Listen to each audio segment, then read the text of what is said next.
Have you wanted to use your home equity to pay off debt or improve your house, but found the old way too painful? There's now a new, better option for accessing your home equity. It's called HomePace. Here's the key. It's not a loan, so there's no monthly payments or interest. Instead, HomePace gives you money up front as an investment in your home. That's right, you get money that you can use however you want without the burden of monthly payments. Then someday when you decide to sell, you share a portion of the gains or losses in your home's value with HomePace. That means if your home's value drops, HomePace takes a loss too. HomePace gives homeowners a better choice to access home equity. No monthly payments, no interest. To get an instant quote, go to homepace.com/quote. It takes less than 5 minutes. That's homepace/quote to get started. You made it. Checked out of office to check into the sweet views of this place where the kids aren't asking for the Wi-Fi. Mom, can we go to the pool? And when you're with Amex, it's not if it's going to happen, but when. American Express. Don't live life without it.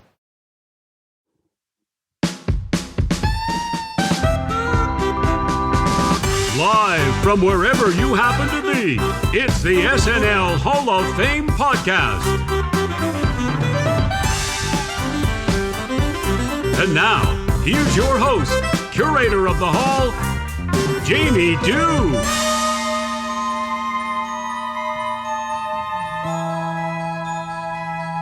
I don't know what it is. I don't know what it is about those goddamn bells. But part of me thinks that it makes me feel like I'm transporting in a Star Trek episode. It's like that's the sound I would hear as I was being, put back together in whatever place I had transported to. Does that make sense? I don't know. Maybe I'm a little high right now. Okay, so we have got a tremendous episode for you today. We have 3 more pundits that we are going to hear for in this, the third of 3 Pundit Round Tables. So there's that.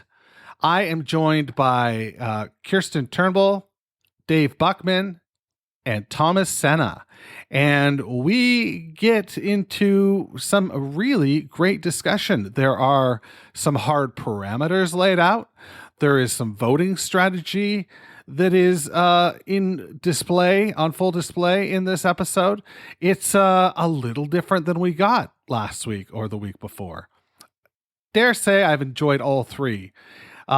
This has been really good, but we need to understand that there is method to the madness. We are doing these roundtables so that you have more time to consider your vote.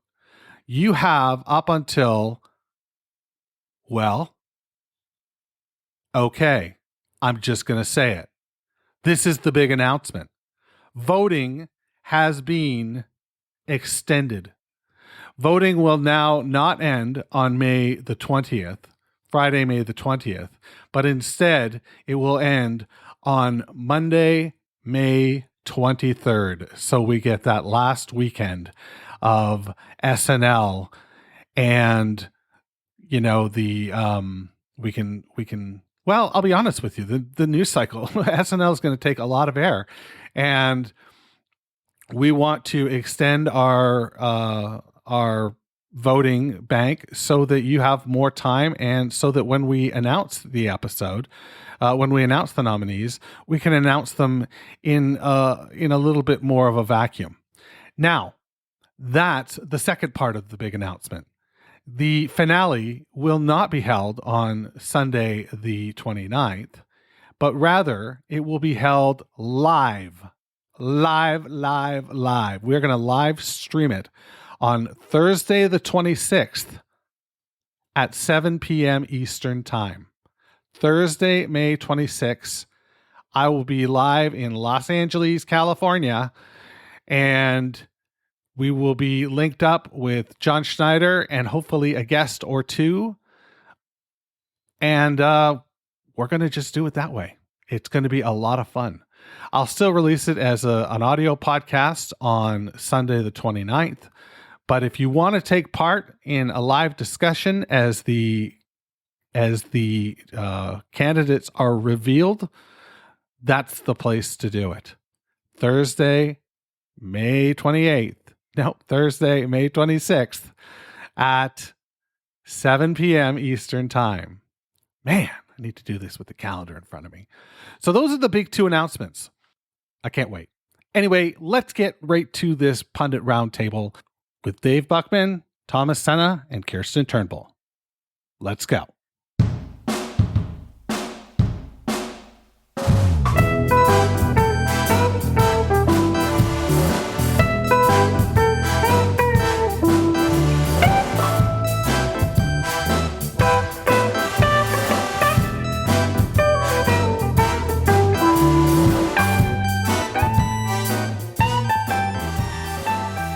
Are you drinking cherry cola? It's cherry vanilla.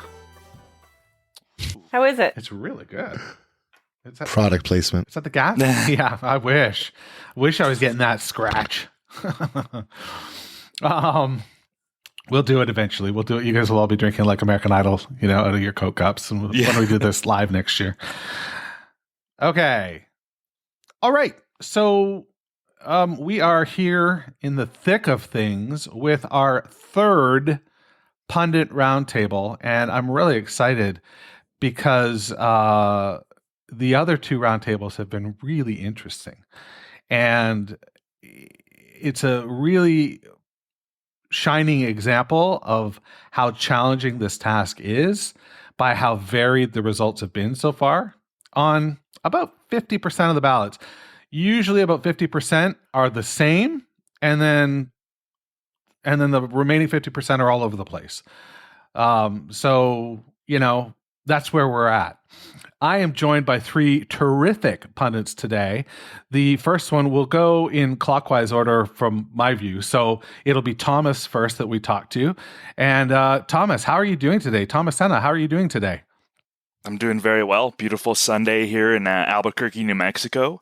So things are good. I'm drinking out of my drinking water out of my Saturday Night Live canister that I got going to dress rehearsal. You recently went. I remember that. For the Lizzo episode, my wife and I went to dress rehearsal, so we had to bring back a souvenir. Aside from the memories, it was a bucket list sort of thing. Absolutely. So I'm still on the high from seeing the Lizzo episode in person. Oh, that's so spectacular. Congratulations. Yes. Okay, and to your right, or to your right is we're joined by our friend Dave Buckman. Dave, how are you doing? I'm doing great. From calling in from rainy Austin, Texas. Oh, no, it's okay. We need it. We need the rain. And I just wonder if you wanted to share that anecdote that you were telling us off the air about the repeat episode you saw last night, and what you sort of noticed, because I think it's really fascinating. Well, oh boy. Okay. Last night they played the Sofia Vergara One Direction episode of Saturday Night Live, and of course my good friend Jason Sudeikis was all over that episode, and I'm also noticing that an 18-year-old Harry Styles is also all over that episode. And I just went down a rabbit hole trying to figure out timelines of had Jason met Olivia yet? How old was Harry at that time? What's going on in that moment? Take us back 10 years. 10 years ago. Only 10 years ago. Wow. This all sprang forth. Anyway. So that's what I did last night. It's one of those little things that you can do when you watch, even in an off week, you can watch an episode and get something out of it. That's a lot of fun. Thanks, Dave. Yeah. And to your right is our friend Kirstin Turnbull. How are you doing since we last spoke? I'm doing well, thanks. I'm also calling in from a rainy place. It's raining in Toronto, Ontario, Canada right now. I'm doing very well, and I've listened to one of the previous Pundit episodes, and I didn't hear my nominee mentioned a single time. Oh, my goodness. So I'm excited to talk about that. But otherwise, I'm coming in pretty open-minded. I do like hearing the cases made for the nominees, and I'm willing to be swayed for certain nominees. So open-minded over here. We actually had in one of the roundtables, I forget whether it was the first or the second one, people traded votes. I heard. There was, so it wasn't the first one then, right? Yeah, it was a vote for a vote swap. I won't reveal who it was, but it's pretty interesting. Okay, so speaking of voting, you guys were all allotted up to 15 votes. I'm curious as to whether or not you chose to use all 15, or what was your strategy going in? Thomas, if you want to kick this off, and then we'll work back in that same order. We'll go to Dave and Kirstin again. Did you employ any sort of strategy at all, or was this I got 15 votes, I'm using 15 votes? Yes, so I think that was basically my strategy. Honestly, I wanted, since this is the first, or technically the second, since we already have Lorne Michaels enshrined in a class unto himself. But since we just started this up, I wanted to be as inclusive as possible, honestly. So that's what I was going for. So I actually did use all 15 of my votes, and I started off with, going into it, I think there were just probably 8 or 9 just slam dunk. I didn't even have to think about it. Probably going to be, I have a feeling those names are going to be similar amongst all the panels here when we discuss this. But then, I actually did remember some of the previous episodes, people advocating for certain folks.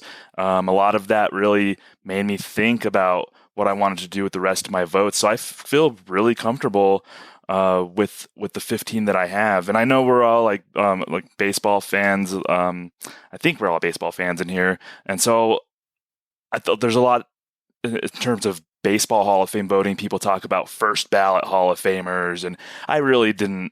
I don't believe in that in sports. If you're a Hall of Famer, you're a Hall of Famer. I'm not going to wait till the second ballot to vote somebody into the Hall of Fame. So I didn't separate anything into first ballot or second ballot. If you're a Hall of Famer in my book, then you're just going in on your first ballot. So, but I did use all 15. Excellent. Okay. Yeah. I've heard people make that argument in sports.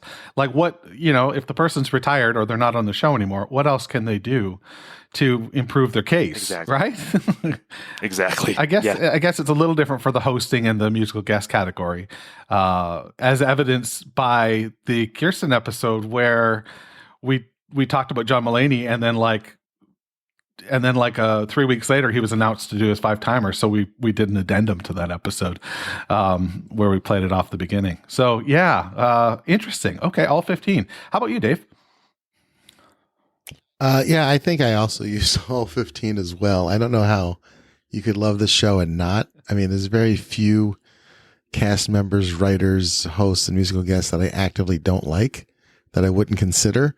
Like, if you're in the cast of Saturday Night Live, if you're in the writer's room, if you're hosting, and if you're the musical guest, you are at the top tier of talent. And especially everybody on this list, I can't imagine, maybe there's 1 or 2 people I don't enjoy, but I certainly would not recognize their talents and their contributions to the show. So I just, I'm sure most of us, I know I am, are heavily slanted toward cast members and writers on our ballots. But I don't, that's just a matter of the amount of people that have gone through the turnstiles at SNL, and the amount of people that we're all, as active fans, drawn to. We're drawn to the show because of the comedy, I think, and not so much the revolving guest stars and musical acts. Fair enough. Yeah.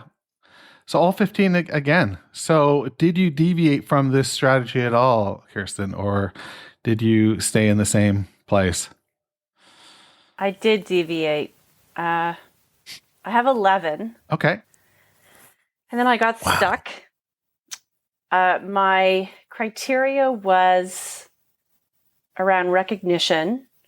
And that gets tough because it depends on age, what era you were exposed to. Some folks would remember Dan Aykroyd and The Fish in the Blender, and some wouldn't at all. There's no reference. They know him from maybe the original Ghostbusters and stuff. So it's a tough one because it becomes very subjective then in what you recall and what you remember, if your parents exposed you to the show or how young you were watching the show. Best of and reference clips. So some of those that on any kind of compilation of SNL tops, you get a lot of the clips that are repeated and that we recognize. Gilda Radner and Bill Murray as that loving couple. Like there's some that just keep coming up. So what types of clips and moments really remain in those kind of reels? Controversially, I didn't include a musical guest. Oh, wow. And not sure why. They don't make as much of an impact on me. I love music, but they don't make as much of an impact on me when I think about this show. My love goes towards the cast and the host and the writers. And on that note, I found in doing some of my research that it's actually not that easy to find information about who's written what sketches. Yes, it's very difficult. And I think that's a real shame. Yeah. Yeah, it's a real shame. I'd love, and even in the fandom sites, like I'd love a list. I wanted to be able to do more research on the writers because I admit that's a little bit of a blind spot for me beyond the obvious ones. And that's a shame. Somehow that needs to be fixed. You know, it's been rectified now. Like you can track down pretty much everything now, thanks to the SNL network and things like that. Like current stuff, I mean.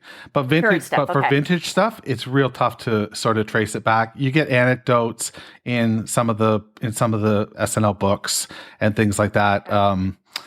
Like when they're talking about Tom Davis, there's a chapter in his book about one single episode, of SNL. And it's an episode where he was so highly represented. It's the King Tut episode with Steve Martin, which is topical right now for reasons that I don't even want to get into. Like, if you don't think that's funny, you're, like, whatever. But it was very bizarre that it was trending yes. on a random weekend. Yes. And to hear all these Gen Zs saying it's, it's not funny is so strange. But hey, that's the subjectivity that Kirstin was talking about. So I've got so much to say about it. Anna Gasteyer wrote Sweaty Balls. Oh, I didn't know that. And I only found that out because she mentioned it on a podcast. Oh, wow. So you're right. A lot of that is lost to history, which is a real shame. Yeah, I agree, especially for the writers. So before we get into your actual picks, I'm going to give the complete list of candidates. And they are as follows. I'm going to read them in categories, but you guys will not, you don't have to follow the categories at all. But we've got Gilda Radner, Chris Farley, Norm Macdonald, Molly Shannon, Maya Rudolph, Phil Hartman, Eddie Murphy, Dan Aykroyd. In the host category, we've got Steve Martin, Melissa McCarthy, Lily Tomlin, John Mulaney, Justin Timberlake, John Goodman, and Emma Stone. And in the musical guest category, we have Neil Young, Prince, Paul McCartney, Nirvana, Tom Petty and the Heartbreakers, Miley Cyrus, and Taylor Swift. And in the writer category, we have Michael O'Donoghue, Tina Fey, Conan O'Brien, The Lonely Island, Jim Downey, and Franken Davis. Now, there's been a lot of people who have questioned, how this can be a Hall of Fame if you don't have the original cast, up for grabs initially. And I could tell you that that's just sort of baggage of this podcast.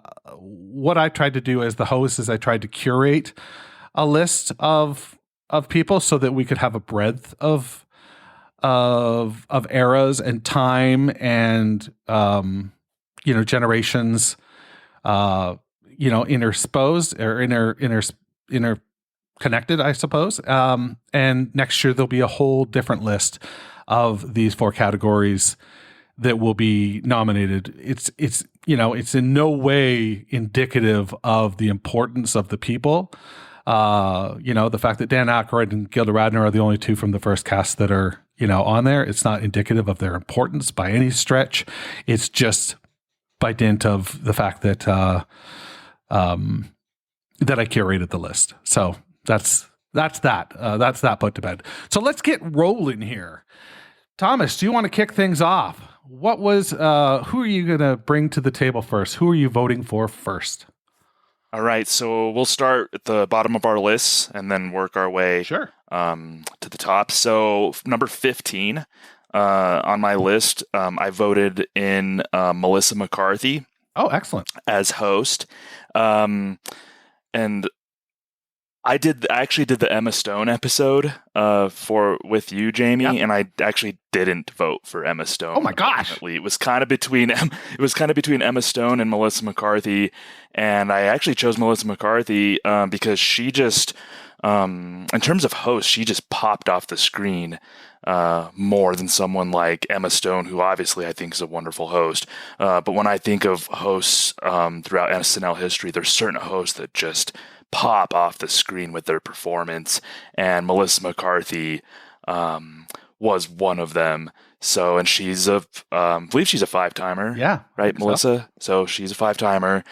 So she has the credentials as far as the amount of times hosting, and when she's on the screen, she just demands your attention. And she's such an incredible, like, just bull in a china shop kind of performer. She's good at her understated things too, but she's just such a powerhouse and of a performer. She ended up squeezing into my top 15. So I have Melissa McCarthy as number 15. Excellent. Dave or Kirstin, did you have Melissa McCarthy on your list at all? No. Okay, I did. All right. So let's hear why and why not. Much like another female who I'll wait to see if she comes up, I think she's a sketch saver. So no matter how much a sketch may be, struggling, she's one of those people that will save it and make it entertaining and watchable because of who she is and what she brings to that performance. And that's a formidable act on live television, to be that quick and that captivating. So I support that nomination 100%. I mean, Hidden Valley Ranch in my mouth is often repeated among my friends because it's just one of the silliest things. Bubblegum guy with the podium. Look, I've already forgotten his name. Spicer. Sean Spicer. Yeah. Thank you. I did give her points for coming back as Sean Spicer, even though that technically wasn't in a host role. I did, in my mind, give her points for coming back as Spicer, and as well as the women's group with the vision board. Oh, right. Yes. I forgot her name, but that's actually one of my favorite sketches from like the last few years. Yeah. Honestly. Yeah. Or basketball coach. Yes. Yeah. I mean, there are so many, and it's very much about her performance. And not many people can captivate with that much energy and with that much confidence. So I support that vote 100%. She's on my list. Hey, Dave, just not room enough on your ballot, or personal vendetta against McCarthy? Oh, not a personal vendetta. I think she's a good host, a great host, but not Hall of Fame host. I think I would put 4 above her on this list. For sure. I think I might give her less credit because she came up through the groundlings, and of all these hosts on this ballot, she's the only one with sketch comedy background. I guess Lily Tomlin to some extent has sketch comedy background as well. She had her own sketch show and she's on Laugh-In for sure. But Melissa McCarthy, but she came up through the stand-up ranks, whereas Melissa McCarthy came up through improv and sketch. So for her, this is definitely in her wheelhouse. So I feel like she could have easily been a cast member. So I don't give her much more credit for, she should kill at hosting. She should kill at sketch. What she does isn't above and beyond. I think what the people who I have on the hosts from this list, even the 2 people that I didn't select that are still for me ahead of Melissa McCarthy on this list, all go above and beyond a recurring news cameo. Okay, fair enough. I think you got to have some recurring characters beyond the news in order to be a host in the Hall of Fame. I think that vision board, I think that one character did come back. I'm pretty sure there's the one character that did come back, but I hear you. But I'm talking about a character that everybody knows and loves. Yeah. And you say it on the street, and that's like, oh yeah, I know that character. Like 2 Wild and Crazy Guys. Yeah, which is pretty rare for a host, honestly. But I guess that's why we're talking Hall of Fame. Yeah. Exactly. Hall of Fame. So, yeah, I think there's a couple people. All right. Well, let's hear list. who your first pick is then, Dave.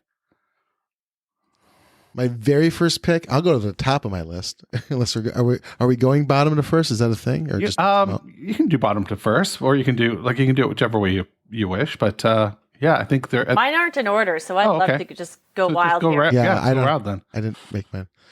So I'm going hard in on Dan Aykroyd. Dan Aykroyd's my number one seed. He's the only person, I think, besides Michael McKean, who has been a cast member, a writer, a host, and a musical guest. Oh my gosh. So I hadn't even considered that. Dan Aykroyd. What's the EGOT equivalent for all SNL? four. That's Dan Aykroyd and Michael McKean. So I know Dan Aykroyd invented a lane of cast members. He was 22 at the time. He comes back and supports. Excellent writer, excellent cast member, excellent musical guest, pretty good host, great cameos. I think Dan Aykroyd is a no-brainer for making this ballot because of the contribution that he put into the show and his legacy and his just tons of recurring characters and classic sketches. Yeah, I don't think you're going to. I mean, you're not going to hear an argument from me for sure.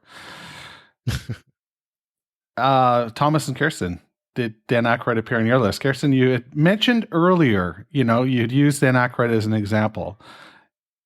Is that where you landed ultimately, or did you leave him off? So I initially had left him off only because I couldn't recall some of what you've just reminded me of. I think of the Blender sketch and I think of, a few others, but he's an EGOT. We need a better term for that. Clearly, that's not the same thing. Yeah. But so with my 4 votes that I have left over, I will give one to Dan Aykroyd because you're right. He does deserve one. Nice. Yeah. Yeah. Well done, Excellent. Dave. And Dan Aykroyd was number 3 on my list. So he was one of those where it was just a no-brainer lock. I don't know that I listened to the episode, but I really didn't even have to be swayed Right. by Dave on this one. So Aykroyd was top 3 for me. He invented a genre of cast member. He's the first glue guy in SNL history. We talk about glue guys. I have one on my list. There's glue guys throughout and women throughout SNL history, and I think Dan Aykroyd invented that. Just somebody who could blend in with anything. He could be the zany, wacky person in the sketch. He could be the straight guy that holds things, that grounds everything. He's also probably the best pitch man in SNL history. When you need a sketch with just a fast talker, Dan Aykroyd was your person. So yeah, number 3 on my list, no brainer. Great. All right. So Kirstin, do you want to share your first pick? I mean, I know you've given us 2, but it's your first technical. I'm going to go a bit random here. I'll continue the thread I was on when I talked about sketch savers and keep things spicy. I do have Maya Rudolph on my list. I noticed on the last podcast you did, she wasn't a favorite, but I will argue strongly for Maya Rudolph. I think she has created many memorable characters and is multi-talented, singing, the dancing, the kind of character work that she does. If you were to talk to someone who doesn't know SNL and isn't a regular viewer, they would, I think, know who she is by the characters that she disappears into them. So Maya Rudolph is on my list, and her and Melissa I had in that same category as folks that are endlessly entertaining to watch and put 110% in all the time. So, regardless of if that sketch overall is deemed, funny or great or however well it went, they were always fantastic in it. Great. Yeah, I think definitely friend of the show, right? She has elevated herself to friend of the show status, living in New York, pops by, and they find some work for her to do, find some neat things for her to do. Kamala in the last couple of years, for example, although myself, I'm bored of the star turns, but she did great in when what was asked of her, she did. Thomas and Dave, did Maya appear on either of your ballots? Yes. Tell us about that. Well, I think Maya is maybe one of the best women to ever come through Saturday Night Live. I mean, just multi-talented. But not just multi-talented. She, representation is so important to people watching Saturday Night Live, and to have a biracial comedian that just kills it hard every single time. I'm going to name drop real quick. I was sitting next to Jordan Peele. We were working at Boom Chicago, and this guy, Joe Kelly, who writes for Ted Lasso, his mom used to send us SNL tapes in Amsterdam so we could watch SNL like the week after they aired at the Boomcast. And I remember being next to Jordan when the first time Maya came on, and he sat straight up and could not believe what he was seeing, because it was just somebody who looked like him killing on the Saturday Night Live. And it was just such an important lesson for me about that representation. I think Maya does that not only for women, for biracial people, but also singers. She is such a superstar nova when she's on screen, that it's impossible to not watch everything she's doing. And she's so funny and dynamic and versatile. So definitely a utility player that I would have in my all-star excellent cast. Thomas? I'm going to be the outlier, I guess, here, and hopefully not a total wet blanket. No. I think Maya still is a dynamic performer. I love seeing her pop up. I'm a big fan of The Good Place, and she's plays the judge in The Good Place. Whenever she pops up in a TV show and anywhere, I enjoy what she does. When she was on SNL, I never really connected with a lot of her work on the show. As far as her, I guess her recurring characters didn't really resonate with me. With that, in that era, I felt she was more on mid-tier, in relative to the rest of her cast members. There's just something about her performances on SNL that never really clicked with me. I'm not saying that she's. I mean, I wouldn't argue if she made the Hall of Fame. I would think that it would make sense and she would be worthy. But just looking at our list and then thinking back to how I felt about Maya, at the time when I was watching the show, she didn't resonate with me as much as she probably resonated with a lot of other people. So I did leave her off. Okay. Excellent. Well, I mean, everybody's got a different ballot and everybody's got a different rationale for it. So that's totally cool. Never apologize. Where are we at here? We're back to you, Thomas. Yeah. So I started off at my number 15, which was Melissa McCarthy. Let's go number 1. My number 1 was Eddie Murphy. Out of everybody on the list, Eddie Murphy was the slam dunk for me. And if anybody, over the years, we've seen headlines like Saturday Night Dead and they're going to cancel the show and this and that. And I think Eddie Murphy probably more than anybody may have legitimately saved SNL when he was on the show. I believe he started in season 6 in 1980. He was 19 years old when he started. Not a lot of strong episodes or sketches during Eddie Murphy's run on SNL, aside from Eddie Murphy. You think about when he was on the show and the sketches that really stood out and resonated with people, all of them were Eddie Murphy sketches.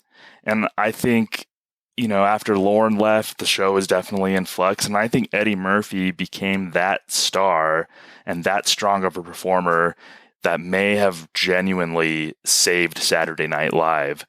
I think I would put him, I'm a geek, so I kind of rank cast members and stuff. I think he's probably the second greatest cast member of all time. My number 1 might be nominated next go around.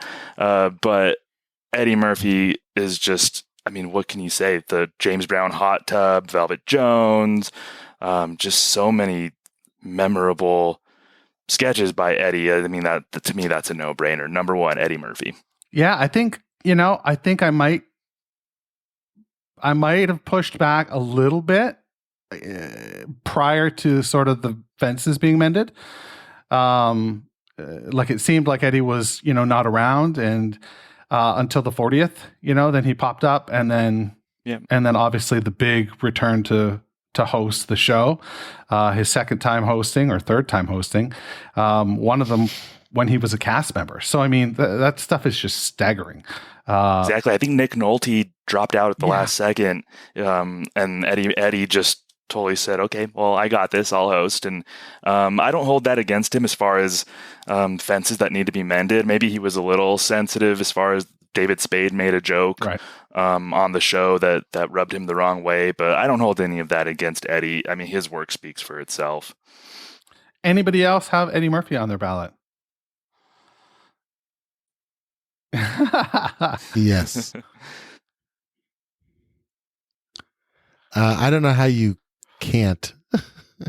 I think Thomas is right. There's three people. I think there's three people that have saved Saturday Night Live. I think it's Eddie Murphy, John Lovitz, and Will Ferrell have all collectively saved Saturday Night Live from cancellation. But Eddie Murphy is certainly the first person to do that.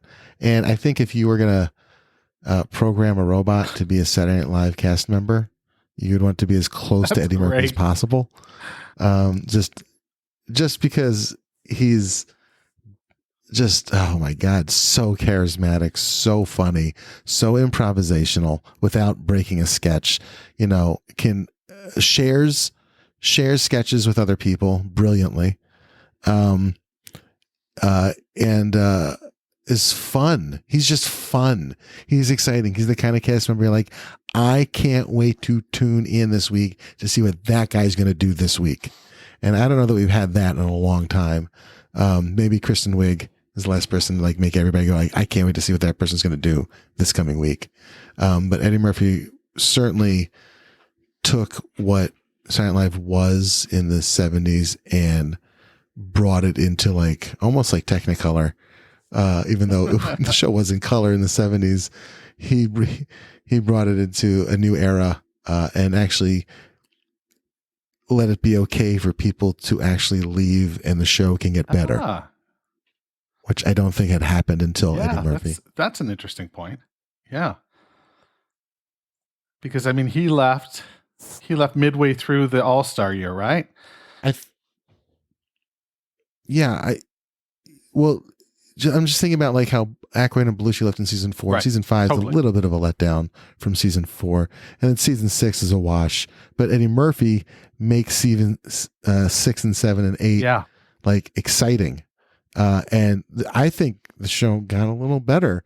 At least the Eddie Murphy segments were better than anything in the earlier run. Just as good, if not better than anything in the earlier run. Eddie Murphy. Kirstin, where do you land on Eddie Murphy? So, Dave, you sold me again, but I need to say, it's not that I wasn't including him because he was iffy. You're absolutely right, both of you, in that all of those characters of his, like Mr. Rogers and Gumby and Hot Tub and all those, I remember those and I quoted those, and I have throughout my life. So absolutely he should be on. And what's interesting is when he hosted recently, in my head, I have that he really kind of sucked the air out of the room. There was just so much focus on him. And I don't know if that was him doing that. It was just everyone was so darn excited that he was there that they all just put the spotlight on him, and the energy was just all about him. And I think that maybe left a little bit of a bad taste in my mouth, but I am now convinced that that is far outweighed by all of those memorable characters and the kind of spirit that he brings to the show. Mm-hmm. Yeah, it's and Kirstin, I definitely see your point as far as his hosting gig goes, because you're right, it was all about Eddie, but I think I would chalk that up to reverence from the cast and the writers and everybody else. They were just so, I've heard a few cast members talk about it, and in hindsight, I've heard Michael Che talk about it, maybe a couple others, and I think everybody was just so awestruck and revered Eddie Murphy, and the show couldn't help but form itself around Eddie when he hosted. But I definitely understand what you're saying as far as how you perceived it, because it definitely felt that way too. Yeah, but I've added my vote there. I'm glad I had the extra votes, by the way. Yeah. Oh, 100%. Like that, I'm easily sold on that. He should have been on there. Yeah, it's tough to... Oh, sorry, Dave, go ahead. Just that moment when he hosted, when he calls Cecily Strong as the sexy ass elf, and the look on Cecily's face, you can tell that she was not expecting to hear that. And it just kind of broke her just for a little bit. And that's the kind of energy he brings to a sketch where he can rattle a veteran cast member just a little bit, but not make the sketch just a little bit better. When he was Gumby on Weekend Update, I could tell Che was kind of like thrown off here and there, but I could tell at the same time Che was enjoying the energy and being thrown off, the energy that Eddie brought as Gumby to Weekend Update.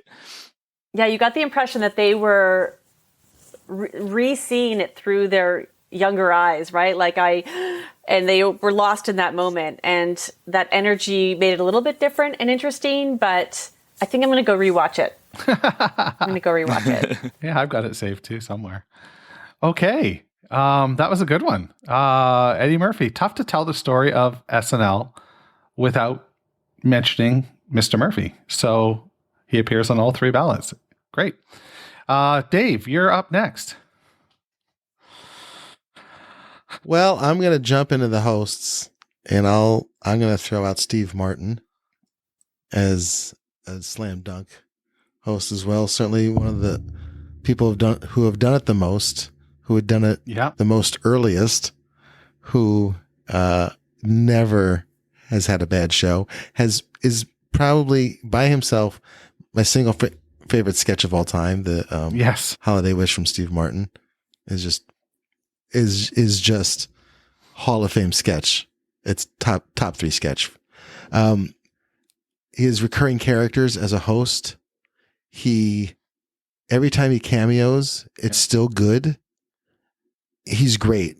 Every time you see him, because he cares so much and his writing is sharp and he's absurd. He's kind of absurd comedy fit the early ethos of the show. And he has been there. Several generations of cast members have gotten to work with him. So I feel as hosts go, he would be the top of the list. Of course, I think Alec Baldwin and John Goodman have done more hosting than him at this point. But Steve was there first and continues to do it. And I think we're all the fact that we're all hoping for a Martin Short, Steve Martin hosted episode coming soon. It just tells you that like he's still in the good graces of somebody that we can't wait to see host again. So I think that for me makes him a Hall of Fame host, if not the first Hall of Fame host that should be in there. Steve Martin appear on either of your ballots? Yeah, when I was growing up, I actually thought Steve Martin was a cast member. I think you and a lot of people. SNL. Yeah, I really did. Before I started getting really heavy into the show, I and just kind of watched reruns on Comedy Central, I kind of thought he was a cast member. That's just how synonymous he is with the show. He's the quintessential host to me. He was number 4 on my list. No doubt the top host on my list for many of the reasons that Dave said. He's responsible for maybe my favorite cold open, which was the Not Gonna Phone It In Tonight. Yes. Which was just seriously classic. That was amazing. So good. One of the best cold opens ever.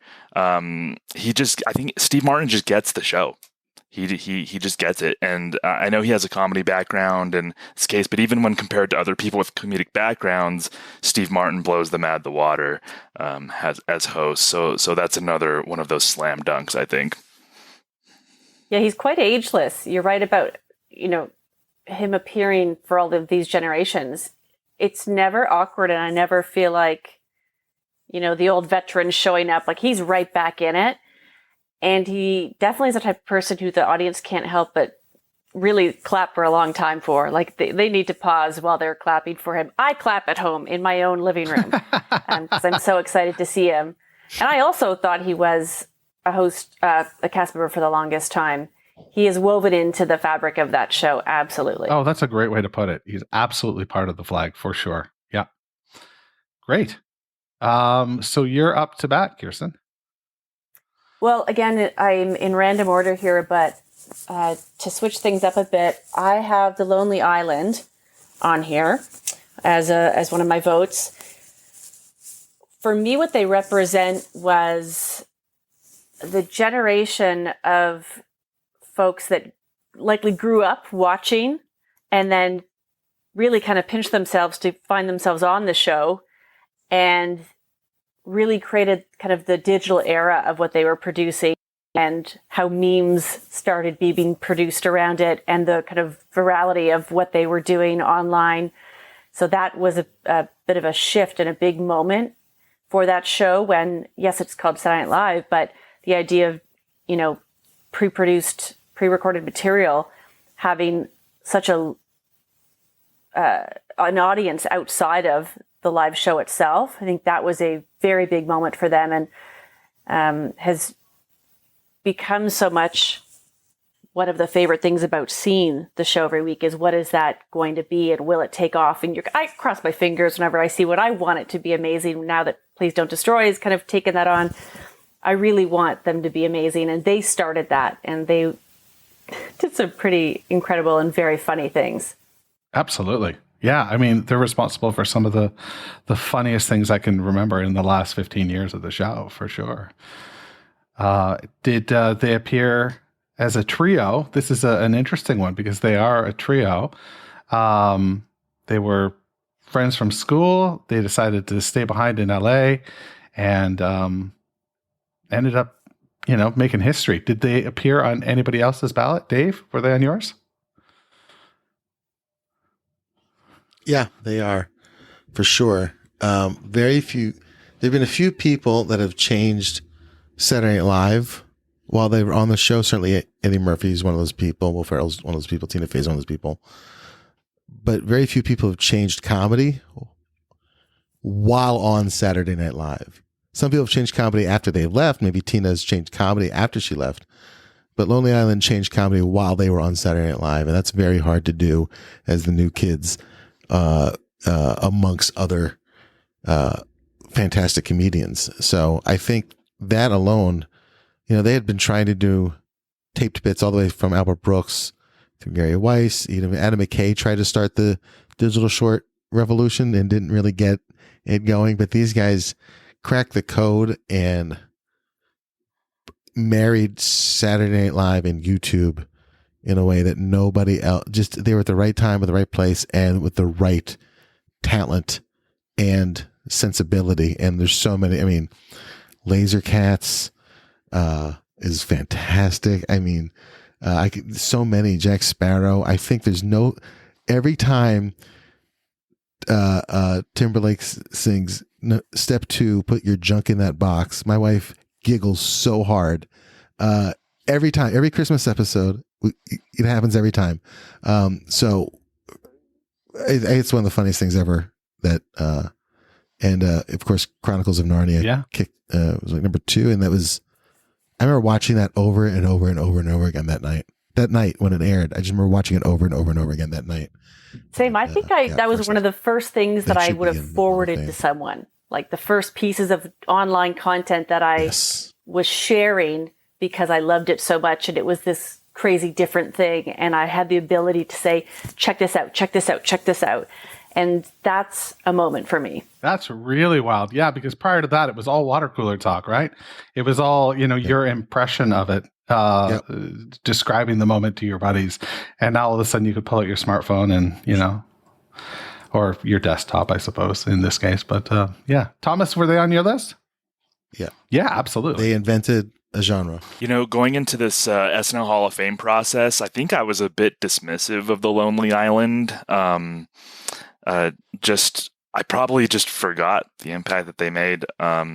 John Schneider, from our friend from the SNL Network, he was on the episode advocating for the Lonely Island, and he did a really good job of it. And I started, rewatching old episodes and thinking about it more and more, and they ended up comfortably in my voting. They were number 6 on my list, actually. Kirstin and Dave both brought up great points, and I think they came along at an interesting time, just as far as televised sketch comedy, because about the early 2000s, I would say, when Chappelle Show got popular, SNL started getting compared to other sketch comedy shows that were pre-taped. So people, comedy nerds or not, would watch these pre-taped sketch shows and compare it to a totally different thing that SNL was trying to do, often unfavorably, because these pre-tape shows had time to do edits and rewrites and different takes. We all know the reasons why you can't compare those two, but a lot of people did. And I think the Lonely Island ushering in a new era of pre-tapes helped close the gap in a lot of people's minds, between SNL and something like Chappelle Show, and then later on like Key and Peele and shows like that. And that was really important for SNL to get those quality pre-tapes in. And, as mentioned, they were one of the first. The Lonely Island was one of the first videos, the Chronicles of Narnia one, to Lazy Sunday, to go viral. Nobody really knew what going viral meant until that video, really. So just how important they were to the show. To me, Lonely Island's a slam dunk, and that surprised me, because going into this process, I didn't necessarily consider them that way. Oh, that's really wild. Then that's so cool that you were able to, go and do some enjoyable watching and have it change your mind. It's not. I was going to say, the first thing they ever did, the lettuce sketch, is still near and dear to my heart. I think that's just so absurd and so hilarious. Absurd. Yes, reminds me of like a Kids in the Hall kind of sketch. Yes. Yeah. I think we're back at you then, Thomas. I think, right? Because Kirstin, that was you, right? Yeah. So we're back at you, Thomas. All right, let's go kind of in the middle. I want to talk about John Mulaney. I actually had him number 11. Kirstin's fist pumping and doing a fun dance over there. I know that was your episode, Kirstin. You did a great job of talking about John Mulaney. I have him sliding it at number 11 on my list. As host, I kind of thought of him a little bit as a utility player, but I think for me, he gets in on his hosting credentials alone. And I had mentioned Melissa McCarthy as someone who pops. I feel the same way about John Mulaney. He's responsible. I think every Mulaney episode for me produces a handful of moments that just rattle around in my brain weeks and months and now years after he hosted. And he found his own niche as host, and it's something that I look forward to. I don't know if some people are sick of it. I'm not, which is the big musical number. And that's something that he brings. I consider that. I know Dave talked about like a recurring character. That's kind of a recurring sketch format that I really look forward to every time Mulaney hosts. And I've enjoyed all 5 of them so far, all 5 musical numbers. So that's something like when Mulaney's announced as a host, I get filled with anticipation that other hosts don't give me. And his latest episode from this season, 47, is probably one of the 2 or 3 best episodes of the year for me. Yeah. Monkey Judge was maybe my favorite sketch of the entire year. I think that's like a perfect sketch, honestly. Like I would teach that in sketch writing class. The Monkey Judge sketch is just brilliant. Yeah. So yeah, John Mulaney at number 11, and I know Kirstin's probably chomping at the bit to talk about this. Oh, but I'm curious to hear Dave's take. No, come on. Everyone's heard me talk about John Mulaney. You're going to say Dave, let's hear it. Vote for him? Oh, okay. He was not on my list as a host. If he was on the writer list, I definitely would have considered him for the Writers Hall of Fame, but not as a host yet. He has yes, I very much look forward to those musical sketches.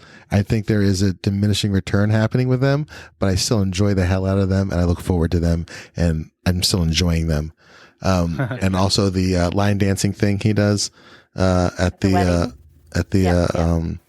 all black family gatherings, which is great. I love that too. He's very charming. I very much look forward to his monologues when he hosts, for sure. But again, there's so many more hosts that have contributed over the longevity of the show to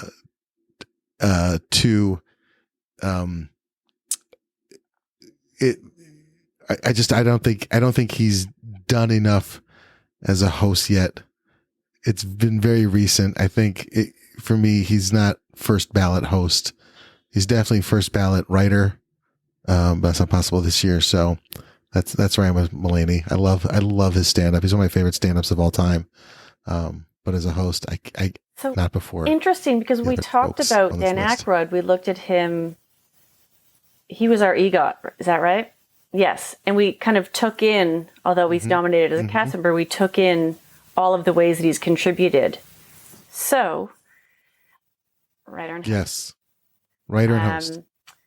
But that's it. Stefan, yeah. Stefan, for sure.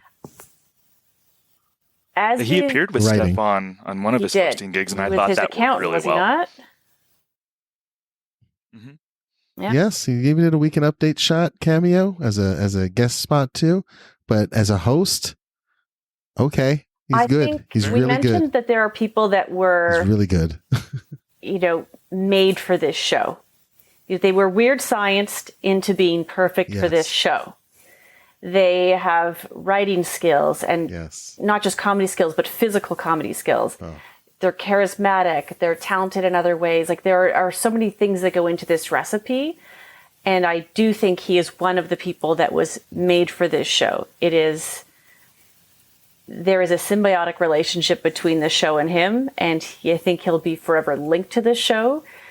And although he has hosted 5 times and he's made a mark each time, I obviously feel confident putting him in a Hall of Fame, because I think he's only going to earn his place there as we move forward even more. All right. Sure. All right. Sure. I know. I totally see you saying, but that is future anticipation. Not okay. Well, let me know when he gets your vote. Oh, yeah. I will. I for sure will. I for sure will. I'm going to choose. I'm going to go Miley Cyrus as a musical guest. I think she's my number one musical guest on this list. I think, I might have put Blues Brothers or Dave Grohl or Paul Simon on this list, but as far as this list goes, Miley Cyrus for me is somebody very deserving because, she was the subject of a sketch before we ever really got to even know her on the show. She came on, did one of those, you do me and I'll be in your sketch things with Vanessa Bayer. And then every time she comes back as a musical guest, it's something interesting. It's something cool. I love the covers that she does. I love the one she did with Sean Lennon. Was that Sean Lennon? Or that's right. Yes. So This is Christmas. He did So This Is Christmas with John Lennon's kid. Huge. Yeah. The At Home one when she did Pink Floyd's Wish You Were Here. Even in her own songs too. They're fantastic, and they're showstoppers, and they're their own sketch in and of themselves. The aesthetics that she throws in there, the costumes that she wears in there. Very few musical guests I will watch on repeat as soon as the performance is over. I got to watch that right again. And I've done that several times with Miley Cyrus. I'm not even the hugest Miley Cyrus fan. I do like her music, but I'm not like, oh my God, Miley Cyrus, can't wait. But like, she is a showstopper every time she's on. I love her voice. I love where her voice has gone in the last decade and how she's grown with the show. I think we've seen her grow up on the show, from teen pop idol to serious artist. And I think out of everybody here, Miley Cyrus deserves to be in the Hall of Fame for musical guests. Is she on either of the other of your lists, Kirstin or Thomas? No? I agree with everything you've said, and I appreciate her so much. I think she's incredibly talented, and I love that she's been on the show and gets featured in so many sketches. I don't connect her in my head to SNL, but that's why I haven't put any musical guests on, and right or wrong. I just don't connect the music as much to it. I think there's one band that SNL introduced me to back in the day, which was, I want to say it was Vampire Weekend or Phoenix or maybe both. And I saw that and I immediately had to look them up. But other than that, it's, they're just little breaks for me. I don't put as much weight into the music of the show, which is why they don't have any votes there. But I 100% agree with everything you said. Cool. And much like Kirstin, I was actually pretty harsh as far as musical guest goes in the voting, and I did vote one musical guest into my Hall of Fame. Miley Cyrus was not one of them. I can tell that she's a musical guest who gets the show and is willing to play and fits in, which I definitely appreciate. I don't think it's weird that she's nominated or anything like that. She wasn't one where I just saw her name and pass. I did consider it and think about her performances and what she means to the show. But it was just a combination of, I don't really associate her with SNL all that much. And just, I tend to, a lot of times the music on the show is a chance for me to go let the dogs out or go use the restroom or go do something just to kind of let me catch my breath before Weekend Update, honestly. So in that sense, I was pretty harsh as far as voting in a musical guest. And I actually was on a show with Jamie talking about a musical guest, and oddly enough, I did not vote for them either. I would discuss Nirvana, which there's a real reason for that. Dave mentioned Dave Grohl, and that's maybe someone who I actually want to look into in the future as far as him being nominated. But I'll save the person who I did vote for as musical guest, or the band who I did vote for. But Miley Cyrus wasn't one of them, but I respect Dave and his opinions on that, definitely. All right. So we are in need of a vote of a candidate from Kirstin. I'm going to go with Tina Fey. Good pick. Tina Fey, for me, is very linked to SNL and the history of SNL, both in her writing, and clearly she's done some performance as well. And if you look back when she was just a writer, she'll pop up in sketches here and there. I always think of one where she had a really funny wig on with curly hair and she had her lip pulled up, and it was about your safe word, and hers was Chesterfield. I don't know if you remember that. She'll pop up at the weirdest times when you least expect it, because she was just pulled in sometimes to these sketches. Her role on Weekend Update, the kind of sense of humor and sensibility that she brought to it. Again, right place, right time in terms of, females having a voice on that show in a very impactful way. I just absolutely love her sense of humor. And in the world I live in, she's nominated 100% and she becomes a member of the Hall of Fame. Excellent. I like that world. I wouldn't want to pay in it, though. Thomas or Dave? So, to me, Tina Fey honestly might have been the most interesting case study amongst everybody on this list, because she's been a host. She was the head writer. She was on Weekend Update. Don't know how many sketches she was in necessarily, but she's just done so many things. I kind of looked at her as utility player more so than just inducting her as a writer. And I thought of what Jamie has been saying about, can you tell the story of SNL without this person? And even though I wrestled with Tina Fey, whether I was going to include her or not, I ultimately did. She was number 14 on my list because ultimately I don't know that you can tell the story of SNL without talking about Tina Fey. And to me, that overrided kind of everything as far as strictly like what sketches did she write? What did she contribute there? To me, it was just like, I can't imagine doing a oral history on the 50th anniversary of SNL and even glossing over Tina Fey. Like, she's probably going to be a big part of something like that. So for those reasons, I did vote Tina Fey into my Hall of Fame. Great. How about you, Dave? Yeah, absolutely.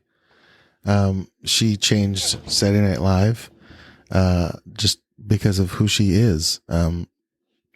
Not for any mission that she had to change Saturday Night Live, but because that's the kind of person she was. She was, when I got to Chicago at Second City, I started hosting in those rooms and house managing, and Tina was on the stage at that point. It was her last show at Second City, and she was the first person to kind of gender parody the cast at Second City too. So and the sketches she was putting up for that show are maybe some of the strongest satire to this day I've ever seen. And when you see a Tina Fey written sketch on Saturday Night Live, you can tell that Tina wrote it. It has Tina's tone. It has Tina's stamp. You can feel, and very few writers have that, in their writing, where you can like feel them, certainly Aaron Sorkin has that kind of feel to it. And Neil Simon has his own kind of like rhythm. Tina Fey has a rhythm to her writing that is uniquely hers, no matter who's saying it. And she writes good jokes for other people, not just for her. I think that was where Mulaney's sitcom kind of failed, because every character sounded like Mulaney, whereas Tina Fey can write from different perspectives and get across not like her particular voice, but her particular sense of humor. It comes through louder than like a Tina character. Obviously Liz Lemon is based on her and all that stuff. But, when she's writing for other people, you hear her sense of humor more than you hear Tina, which is powerful writing. And it only makes sense that Okay, so Thomas, you are up with your next pick. And who have you got? Yes, so I want to actually go back around to talk about a cast member. I want to talk about number 7 on my list, Gilda Radner. And to me, she was a no-brainer. She was a trailblazer. I know people often think of her being a trailblazer for one obvious reason, but I kind of thought about it in a couple different ways with Gilda. She definitely blazed the trail for women on SNL and women in comedy, maybe in general. She was on the ground floor, and there's this old tired notion that women aren't funny, or that's kind of a tired thing that a lot of misogynists in the comedy world say. And I can't even imagine in 1975 how pervasive that was. And Gilda, along with Lorraine Newman and Jane Curtin, what they had to battle to make names for themselves in the comedy world. So Gilda definitely, was a trailblazer for women in comedy and women on SNL.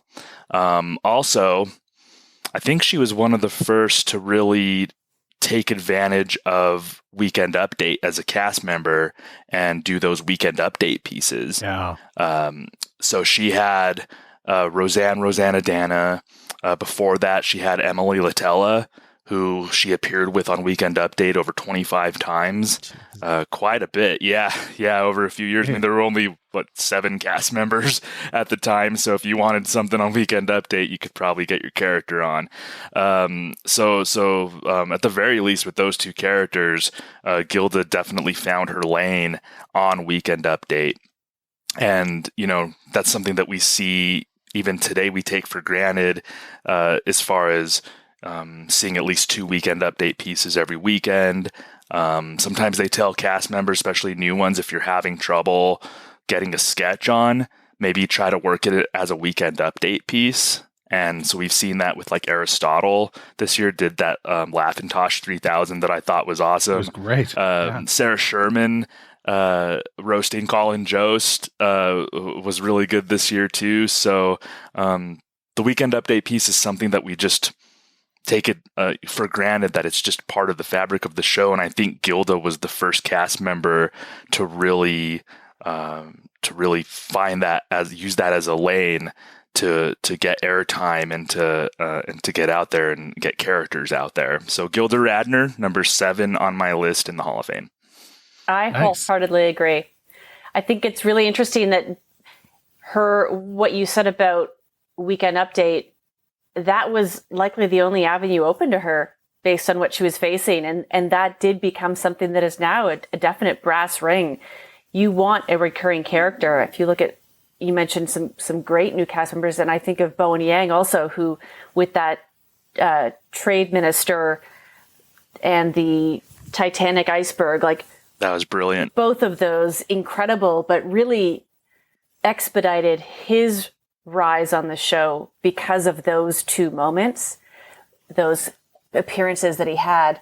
So I hadn't really connected the dots on the role she played in establishing that as a medium for cast members to, whether or not they were trying something out or wasn't worthy of building a sketch around, it has become a major component of the show. And that she was part of that, unfortunately, because it may have been one of the only ways that she was getting airtime. It's turned into something really special. And I agree with you. She's on my list for sure. She is referenced and beloved by anyone who's ever been on that show. We still talk about her a lot to this day. One of my favorite sketches is Lisa Loopner and the Repairman. Yeah. With Bill Murray, Dan Aykroyd, obviously. But yeah, she's on my list. And I agree. Imagine what she could do now if she was on that show. I mean, she was unleashed. If she, without any of what 1975 was throwing her way, it would have been incredible. And I think that excitement and enthusiasm is what fuels now what so many women are experiencing on that show, which is, just give us some room. We will make everyone laugh just as much as anyone else would. And she is a trailblazer there. So I absolutely give her one of my votes and have no argument at all and agree with everything you've said. Yeah. And I found out actually a big what if. I found out today, in March of 1988, she was going to host an episode. I actually didn't know that until today. And I can imagine how special that hosting gig would have been. And I had no idea. Did you know about that, JB? I did. Yeah. It was, I mean, it made her passing even more tragic, right? That we just didn't get to see. Where are you at with Gilda, Dave? Yeah, of course. She's definitely on my ballot, 100%. If she wasn't in Saturday Night Live, she would have been in the SCTV cast for sure, because she was just in that crowd. And I'm sure they created the SCTV show in response to Gilda's Famous Now, because that was her crew that created SCTV. And she's not just a trailblazer, but she inspired millions of women to get into sketch comedy. When I think of Gilda Radner, I don't think of her characters as especially feminine, even though they uniquely are her. They are just weirdos. They're all just weirdos. And she was not afraid to be a weirdo and to be vulnerable, which, up until her, there weren't that many women in sketch comedy that did that. It was all very self-depreciating and going along with the misogyny jokes, but she just had a collection of weirdos that we could all identify with, every single one of them. I'm trying to think of one character of hers that isn't like an outcast of society that she just physically inhabits, and her physicality is just beyond reproach. Her gifts as a physical comedian, as good as anything Martin Short ever did or Jim Carrey ever did, physically or with characters. Gilda's up there for sure. Mm-hmm. And just beloved, absolutely beloved. I love how those characters too, they kind of gave permission for women on television to not look like a supermodel. Like embrace the character, and ugly is the wrong Or word, but you a understand clown. what I mean. Or clown, or be ugly, but just like get into character and lose all of the ego around that. The pressure was off that you had to look so polished and perfect, and Candy that character Slice, requires perfect that you example. have the frizzy hair and that that's who that person is. So, embrace that, and that's why we get Heidi Gardner doing the security guard in the Michael Jordan video with hair in her legs. Perfect example. Yeah. Mm-hmm. All right. Let's continue this train marching onward. Mr. Buckman, you're up. I'm going to bring up the episode that I did, and that is for Franken and Davis in the writing category. I think they are such a seminal part of the infrastructure and the skeleton of what the writer's room has been. They are, I think they've done it the longest. They have 15 seasons. Each of them has 15 seasons, 14 together and one separate. They were there for the 70s in the original writing team. They were there in the 80s to kind of help Lauren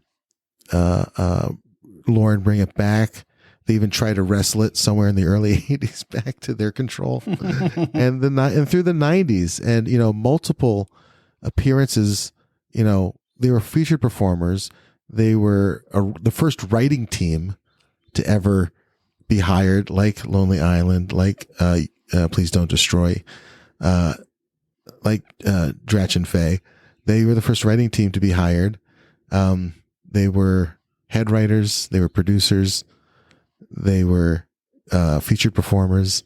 And they even got their own segment where they got to write whatever they wanted and talk to the camera for 5 minutes a week, which is unheard of from writers. Right. Please Don't Destroy seems to have that going on right now. But and also their sense of humors and the amount of recurring characters that they invented. You're talking Coneheads. You're talking Stuart Smalley. You're talking Theodoric of York. You're talking Nick the Lounge Singer. Wow. I'm missing a couple of other early ones, but the amount of DNA that they created for the show, it still is in the show's DNA today. Absolutely, yeah. These two guys. They drew the blueprint, right? And this is, touched multiple generations of casts. yeah.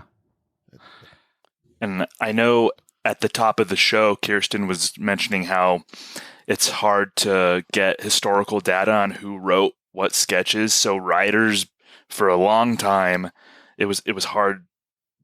You really had to have your own stamp and your own voice in your writing for people to know that you wrote a sketch. And I think Franken and Davis had that. I think you can tell that it was Al Franken or Tom Davis or both who were behind a sketch. They had their own voice and points of view. And how many even cast members who on SNL gets leeway to have their own variety show within the show?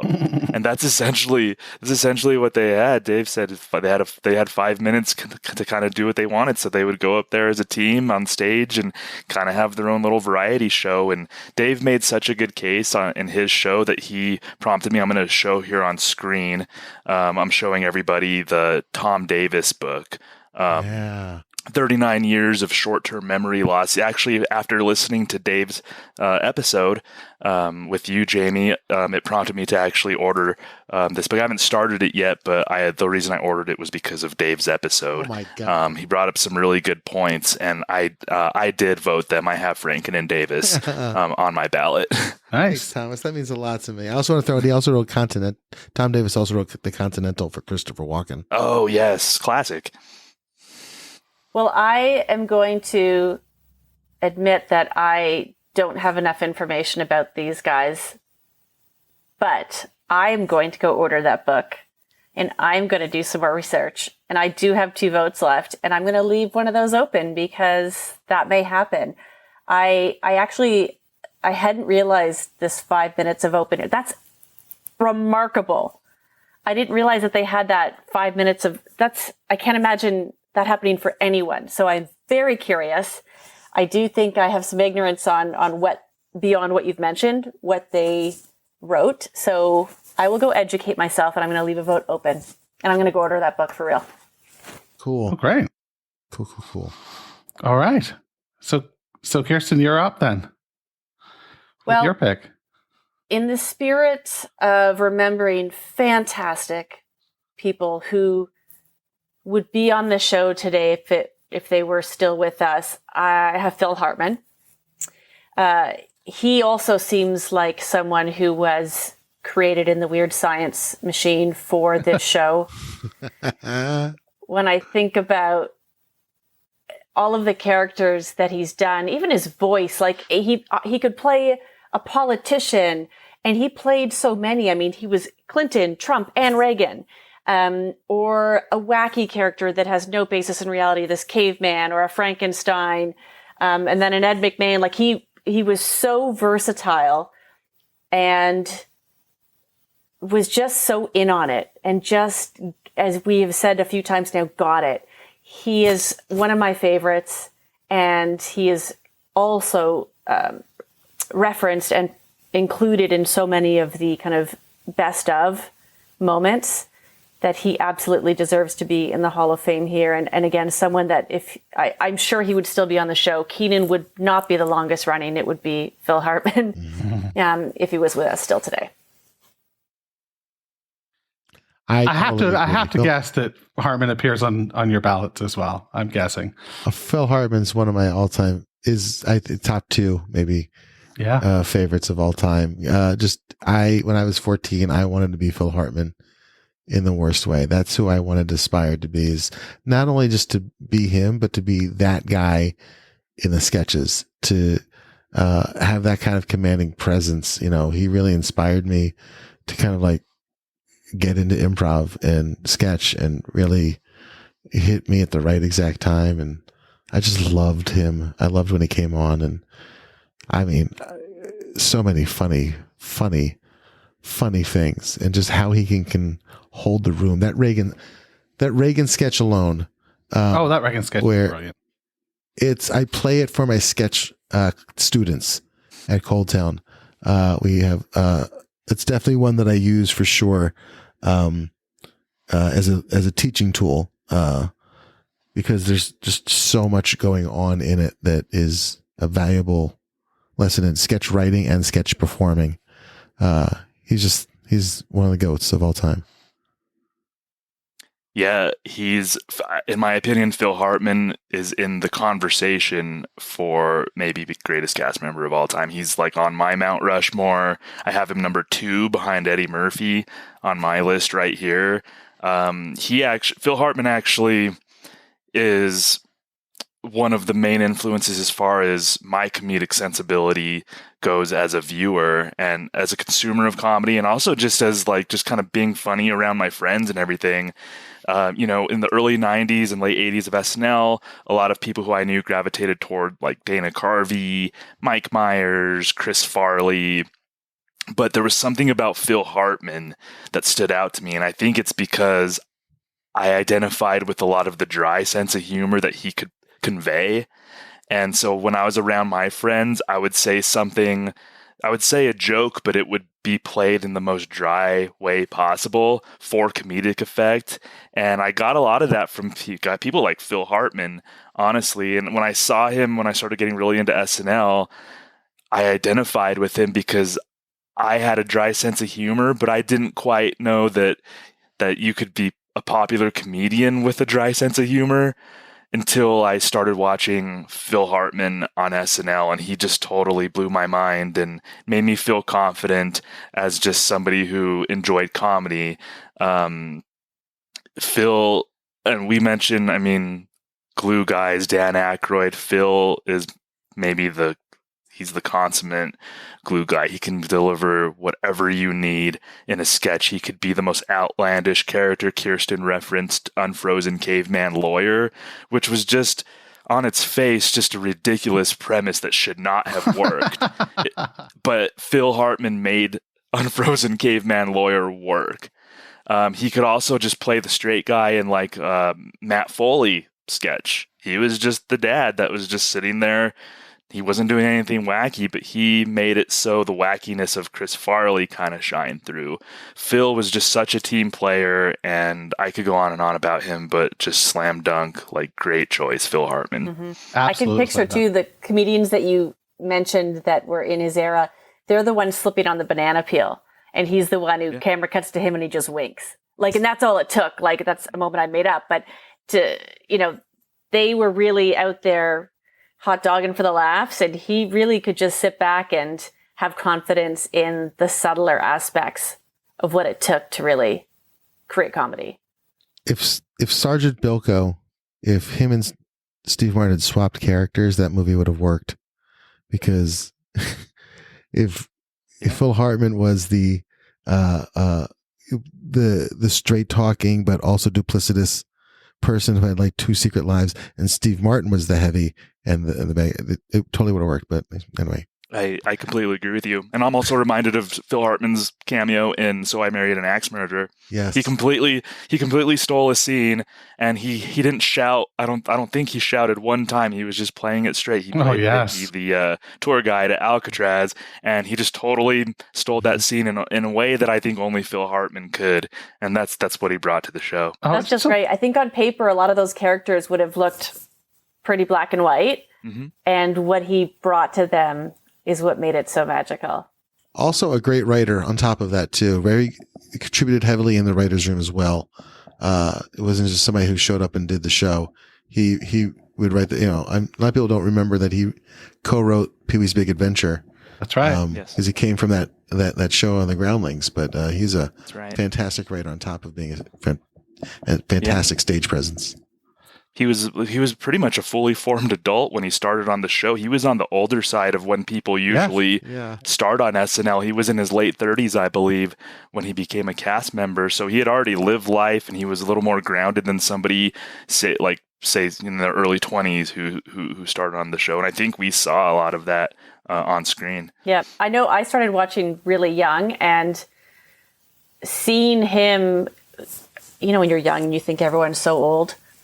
And seeing a sense of humor from an older person really opened my eyes to a lot of things. I'm like, oh gosh, look at he's so funny. It's not just the people around me. Like that could be my friend's dad, and he's so funny. Oh, it's a lot of fun just talking and remembering about Phil Hartman. Mm-hmm. A great pick, Kirstin, and obviously echoed by your colleagues here, your fellow pundits. Thomas, we're back to you. Yeah, I'm actually I want to keep riding this wave of energy that Phil Hartman brought on me, and I want to talk about my number 5, and it was an episode that I actually did with Jamie. I was a part of this episode, was Chris Farley. And I mean, for many of the same reasons that we talked about Phil, I think Chris, he was more bombastic in his performances than Phil, but Chris just left such an impression almost immediately on the show. And when he started, it obviously begged the comparisons to John Belushi. And a point that I had brought up was the reason Chris Farley resonated with me like he did was he had that performance style that John Belushi could deliver, but there was something more human that came across from Chris Farley. No offense to John Belushi. No spoilers, but he's going to be a part of a Hall of Fame discussion, I'm sure, at some point. But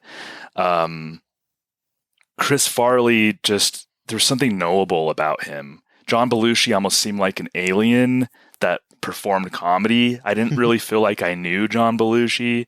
I wasn't around at the time, but like in reruns and other things I've seen him in, there was something that maybe he was guarding that I felt like Chris Farley was more open to sharing with the audience. There was just something more human about Chris Farley. And he, obviously people remember the Chippendale sketch, the Matt Foley sketch, a lot of the bombastic sketches, but there's one moment that's more subtle in particular with Chris Farley that I want to bring up. It's during the Mr.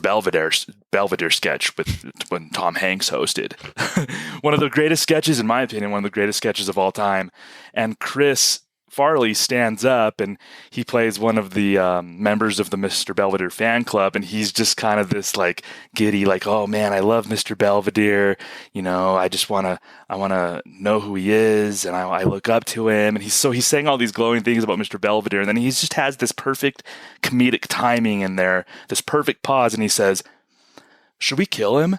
Like, it's just like the perfect beat. Like, Chris knew how to hit those beats perfectly. Just from him gushing about Mr. Belvedere, perfect beat into should we kill him? And he played it pretty subtly, too. And Chris could do that. Chris Farley could play things subtly when he needed to. Maybe not in his last season. That was season 20, the infamous one. But I think there was more range to Chris Farley than met the eye necessarily. So yeah, Chris Farley on my list. Great pick. Does he appear on any other ballots? He does for mine, 100%. He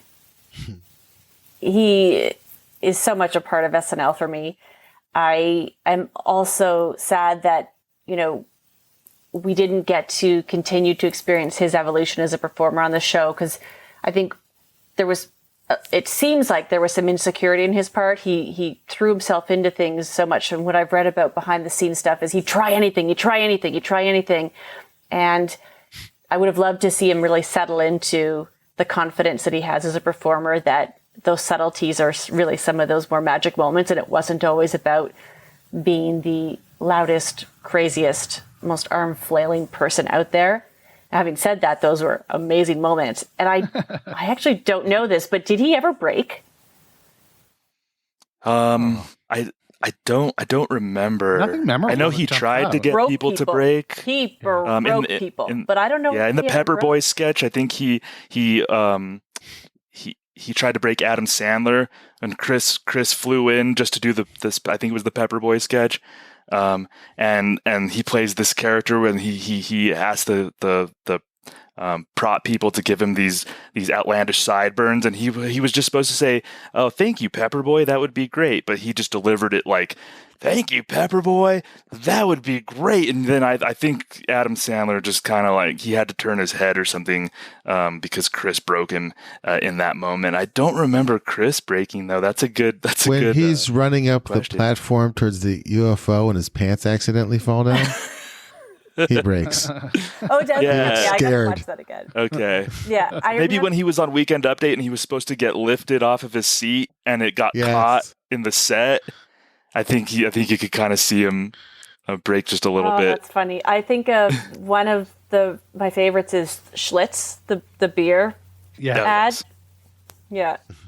But the version with the Van Halen song, not the other one. Yeah, I think that's what I'm. Oh yeah, that's right. Yeah. They've changed it now because of licensing, right? Yeah. He's also on my ballot for sure. He's so funny. I got to meet him twice.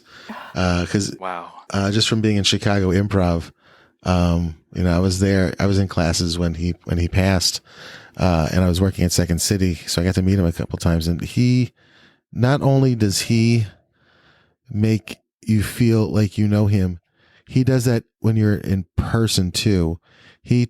I just met him that night, and he talked to me like he'd known me for 10 years, and I had actually believed him. You know what I mean? So you get so pulled into his gravitational force. He had that in real life, not just you can just tell through the camera, but you tell those moments when he's pulling up his pants or he's flailing on the strings. He's from Chicago Improv, so that's where he got so good at what he does. And he is road tested. He toured, sketch comedy, and he tore it up, and he was a student of the art form. So he had been practicing for years and years and years before he'd gotten to that stage on how to do sketch comedy. And there he is in a cast full of stand-ups, just completely dominating them. They're all funny, but amongst them, they all say that he was the funniest. And I think that speaks eons about why he should be in the Hall of Fame. Yeah. Dave, that's a when really Chris important passed away, I was 16. Oh, yeah. And that was one of the first celebrity deaths where it really hit me hard. Like, I actually do remember crying when I found out that Chris passed away. And I think it's because that he seemed like the next door neighbor who I knew. And then he even had this effect through screen to make us think like that we knew him. And that was just really one of the celebrity deaths that affected me growing up, was Chris Farley, honestly, for the reasons that you mentioned, Dave. Wow. Thanks for sharing that. Yeah. He really brought his whole self to work, right? Yeah. Honestly, I wonder how much the improv folks break less than the stand-up folks. Has anyone ever looked at that? Because I think, Matt Foley character broke everyone, but Will Ferrell also broke a lot of people. Like the improv folks, I think definitely that tested.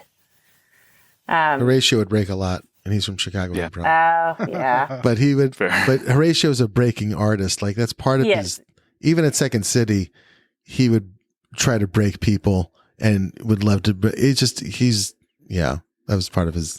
I've heard this Horatio thinks everything's funny. I've heard people, for John Gabris, who knows Horatio, talk about him. He's like, yeah, Horatio just thinks everything's funny, so he'll break all for anything. Yeah, it's infectious. Yeah. Much like our nominee that we just spoke of, Chris Farley, for sure. Yeah. Infectious indeed. Dave, who you got next? I'm gonna go with my other host, my only other host pick, and that would be Justin Timberlake. Host, musical guest, 5-timer, recurring characters, beloved recurring characters in iconic sketches, helping to write iconic sketches, convincing Beyonce to do that iconic sketch. He is a consummate host. He's in a way that nobody else. I think Lily Tomlin is the only other host on this list to do a musical guest spot, but Justin Timberlake kills in his musical guest spots as well. So for me, very few people that they have doing hosting and musical guest are really good at both. Lizzo did a pretty good job. Halsey did a really good job, better than expected. But nobody brings both fronts as good as Justin Timberlake. Bruno Mars? He's okay at sketch. He's okay at sketch. Not as good as Justin, you're right. Not like Justin Timberlake. No. He's got the Barry Gibb talk show. He's got the Mother Lovers guys from Dick in a Box. He's got partnerships with different generations of casts, and his 5-timer sketch was iconic. Was one of the iconic 5-timer sketches. I just love every time he's on, and he was there as a kid too. He's in a sketch with NSYNC. On top of that, right, yeah, way back before he was. So he's been on the show since the early 2000s. Solo artist with his group. As a host, special cameos, 40th anniversary. He's there. He's present. He's a part of the family. And I think he's just one of the best hosts. Maybe not like the amount of hosts as Steve Martin or John Goodman, but I think he is one of the best hosts ever. Tough to argue. I mean, he was in tight with that cast, and that cast was a Murderer's Row as well. Like, and he just fit so well with that, with that. You can even group. see it in that NSYNC sketch that he's in, how much he just pops off the screen compared to the other 4 NSYNC members. It's just like, oh my God, of course it was all right there. Same thing with Harry Styles last night. He just pops. Does Justin Timberlake? Sorry.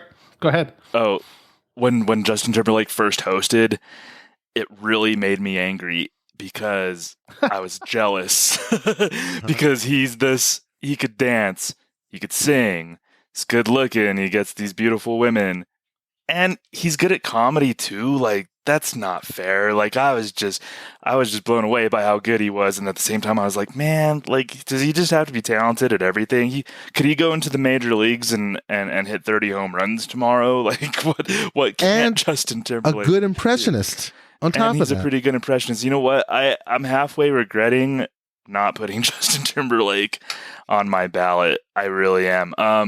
If I had a number 16, he would be, for all the reasons that you mentioned. Yeah, he's just one of those that just seems like just talent in many capacities just oozes through his veins, and it's really an honor that he was tasked with him and Jimmy Fallon doing the monologue essentially for the 40th, right? Like, that's a huge honor. Lauren must see something in him to bestow that honor on him. So that's a great pick. Mm-hmm.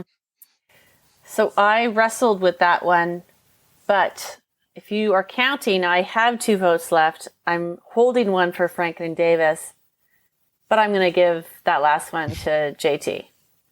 Yeah. For all the reasons that you've listed. Nice. I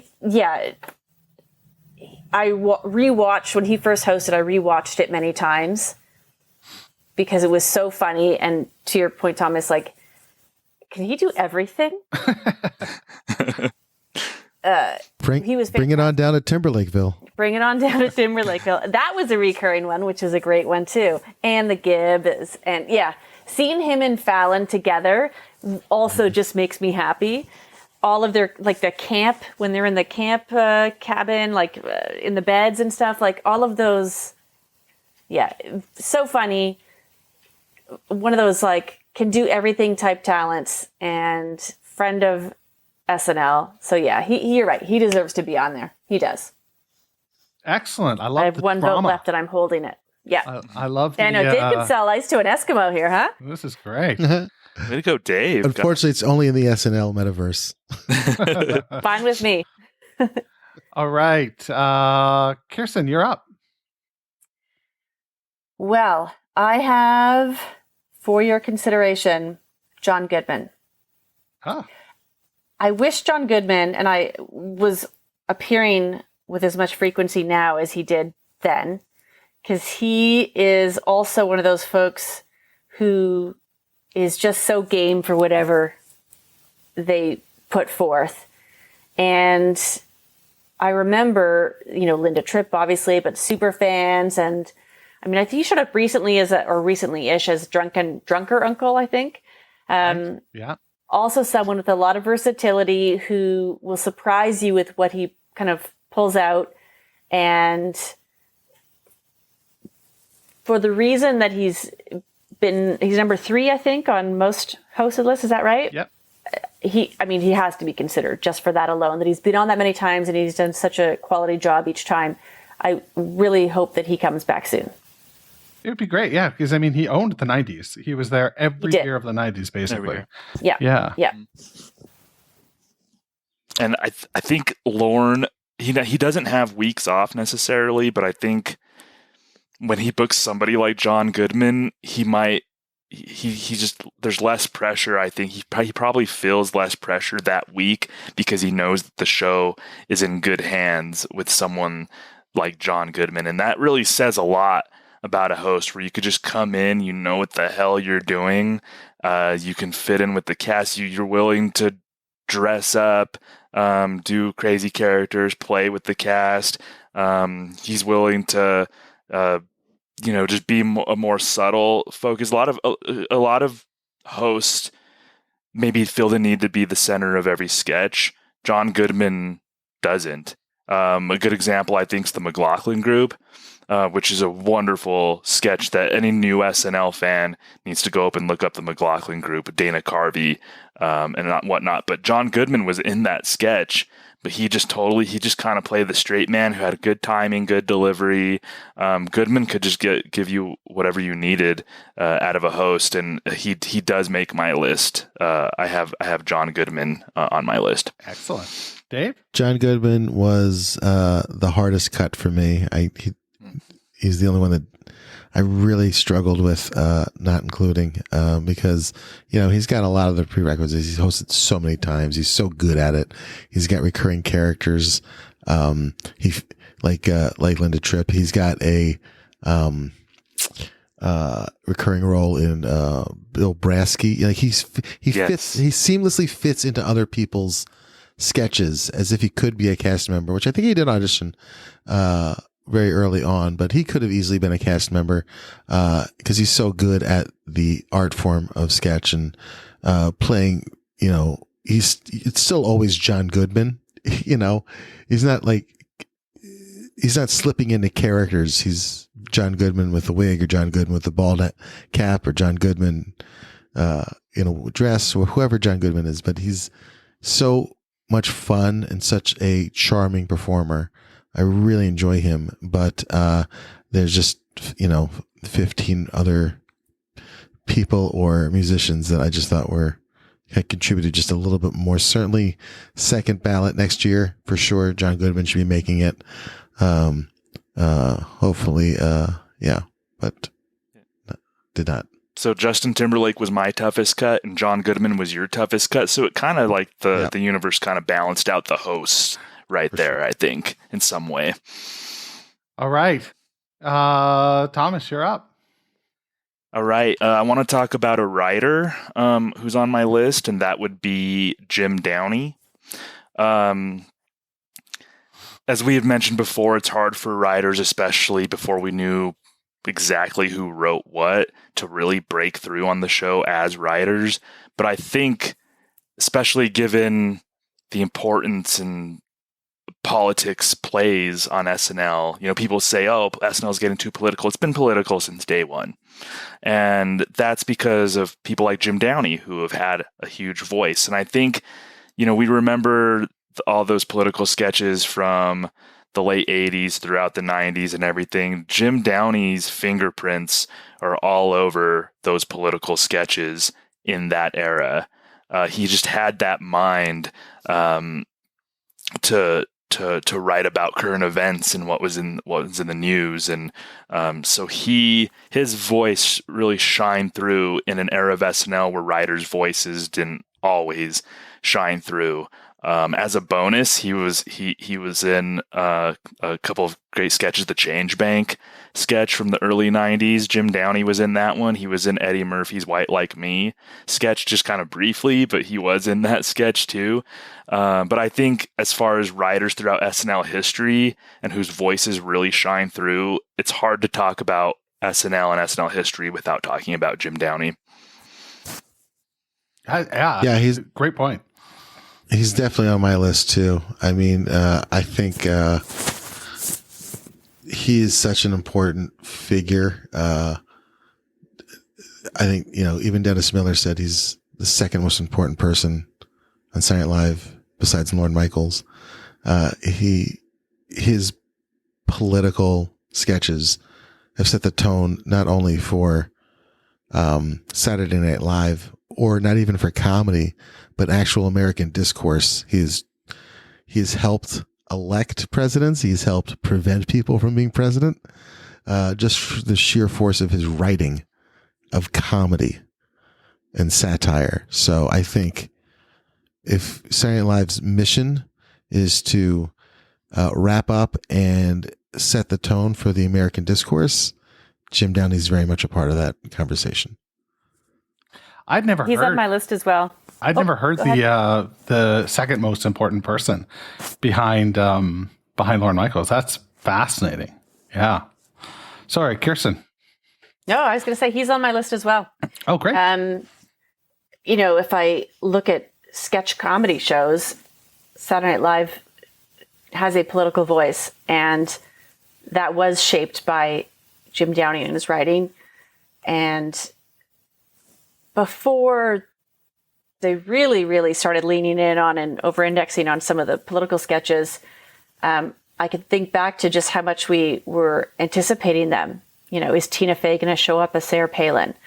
Is like all of these moments that would happen in the real world politically, we then were waiting for SNL's take on it. and who would show up in a cameo role and what would they say and do about the things that happen in the real world. And he is the driver behind that, and SNL having a nuanced and mature and satirical voice and take on those things is because of him. And correct me if I'm wrong, I think Downey still comes around and guest writes to this day for the show. Pretty sure I've seen him credited on Weekend Update. Oh, wow. With Che and Joe. So I'm somebody probably correct me on this, but I think Jim Downey still works with Colin Jost a little bit on some stuff on the show. So his fingerprints, even a little bit, I think, are still on the show to this day. That is wild. That's a long run. Yeah. Yeah. I don't know where we're at. Who made that was Jim mine? Downey? Okay. So I think. So Dave, you're up. I only have two left. And I'll go with the one I bet is not on anybody else's list. And I'm going to go with Tom Petty and the Heartbreakers. Okay. As a musical guest. Simply because they've played on the show 8 times. 8 different times over the course of 4 different decades. They appeared as a musical guest. And to be Saturday Night Live is about what is happening in the world right then, right there. Who's the hottest movie star or TV star? Who's the hottest musical act? Let's make it a party that celebrates the week we just had, is what Saturday Night Live is for the culture. And for Tom Petty to be in that conversation 8 times over the course of 40, 50 years is astounding. And certainly, I don't know any other music guest that appeared that many times. Maybe Dave Grohl, maybe Paul Simon, I'm thinking, are up there. Maybe Miley, I don't know. But certainly Tom Petty, and the amount of hits that he has is an astounding piece of songwriting. I think everybody knows how to sing almost every Tom Petty song there is. Certainly all the hits. So Tom Petty and the Heartbreakers are an ingrained part of the rock and roll pop culture that Saturday Night Live has included as part of their DNA since the very beginning. They wanted the top musical acts. Tom Petty is a top musical act for the exact same amount of years that Saturday Night Live is on. Got famous at roughly the same exact time. They both broke roughly about the same amount of time, and they both had ups and downs in quality and popularity for decades and decades. So I think Tom Petty and the Heartbreakers, for me, is the only other musical act on this list that I think I would put into the Hall of Fame. Just for clarity, Probably you're not. right. Paul Simon is number 1 at 10, and then Dave Grohl 8 times with the Foo Fighters and 2 times with Nirvana. So, yeah. but other than that, you're right. It's back Eminem, Kanye, and then Tom Petty and the Heartbreakers are all in that sort of clump, that 8 clump. So it's hard to find people that don't like Tom Petty and the Heartbreakers. So yeah, I throw them in there. Was Dave right? Does Petty appear on anybody else's ballot? And the Heartbreakers? I shouldn't just... No? Not on mine, but again, I didn't include musicians, but I think you make a valid case for his continued relevance throughout the decades. So I can appreciate that. Well argued. Thank you. But I'm not. I have 1 vote left. I'm still waiting for Franken and Davis in my research. So, but well argued. Well argued. And I said that I had voted for 1 musical guest on my ballot, and drum roll, Tom Petty and Heartbreakers were not. Drama. The drama. Sorry about that, David, to create some suspense. But no, that was very well argued. I do like Tom Petty and the Heartbreakers. Those songs just rattle in your brain like 25, 30 years plus later.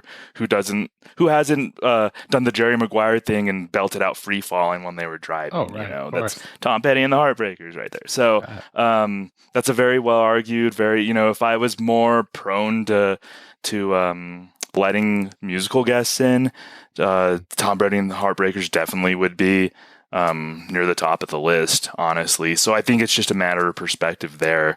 I certainly don't blame you for putting them in. They are obviously very good friends. Were very good friends of the show. Yeah, for sure. If you look at the people that hosted the episodes that Penny and the Heartbreakers showed up on as well, it's all the who's who. It's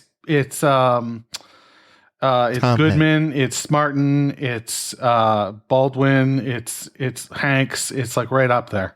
So I've gone to this theory that you have now, Thomas, where there are some weeks when Lauren says, "I just need to take a break. I just need to phone it in a little bit." Let's get Goodman and Tom Petty on the case. Yeah. I'll put my feet up. Yeah.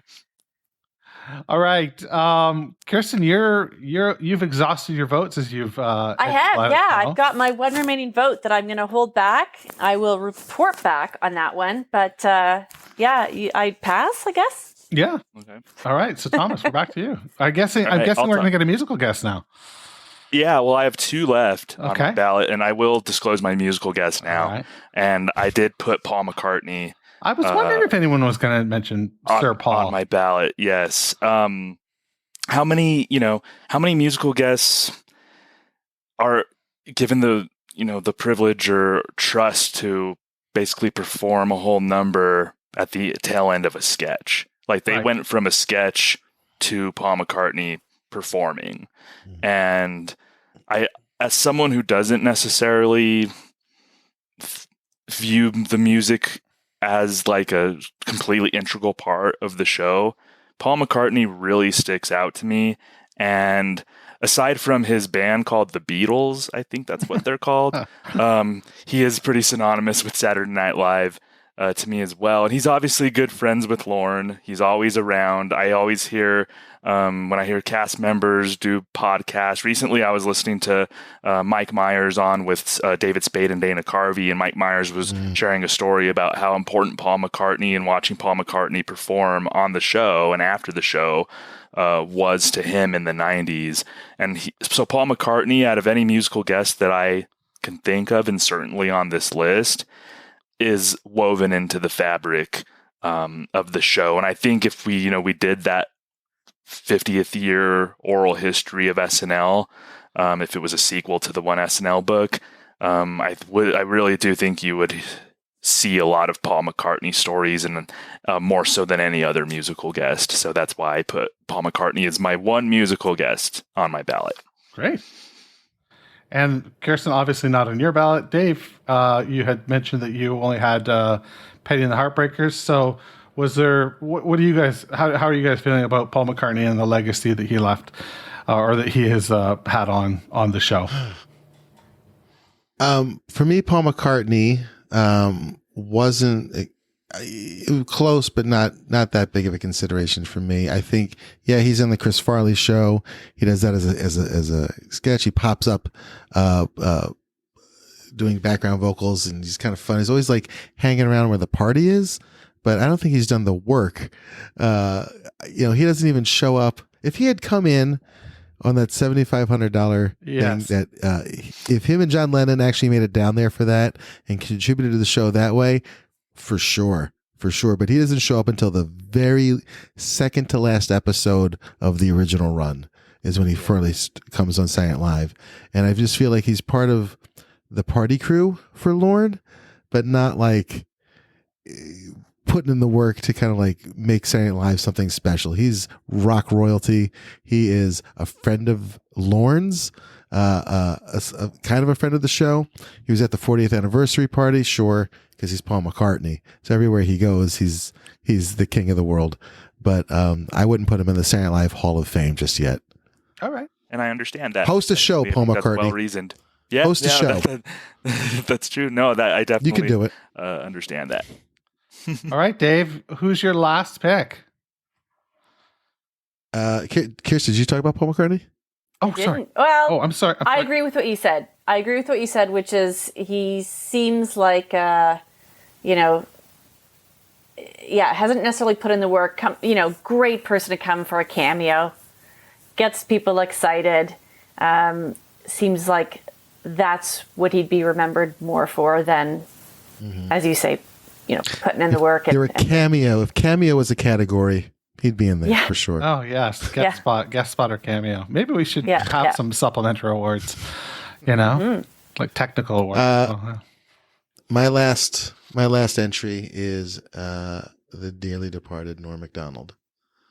I think Norm deserves consideration because, first of all, I think the greatest Weekend Update anchor we had.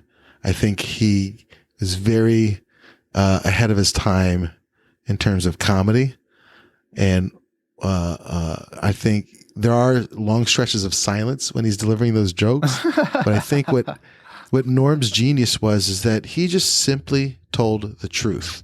And the truth in 1997 was very hard to hear. And his comedy, he never says anything that's not true in his comedy. That's where it all comes from, is just saying the God's honest truth that nobody wants to really be talking about. And I think he was way ahead of his time on Weekend Update. And what he did was bring integrity back to that spot. Also, fantastic writer. Yeah. Wrote the Jeopardy sketches. Fantastic cast member. Wrote so iconic in so many different sketches. Also, great impressions as well, right? Yeah. A great impressionist. Yeah. David Letterman, Larry King, people you just wouldn't expect. Burt Reynolds, for him to just be like popping out like, yeah, I do these. And just Tarantino. Tarantino. Yeah. Wonderful. Amazing impressionist, amazing writer, amazing cast member. And when I'm looking at my 7 folks from the cast that I've put on there, he's the only Weekend Update. I'd put him on the Weekend Update desk in that crew as well, if they were going to form an all-star team. But Norm was a fantastic cast member and contributor, and did not deserve to be fired the way he was. No.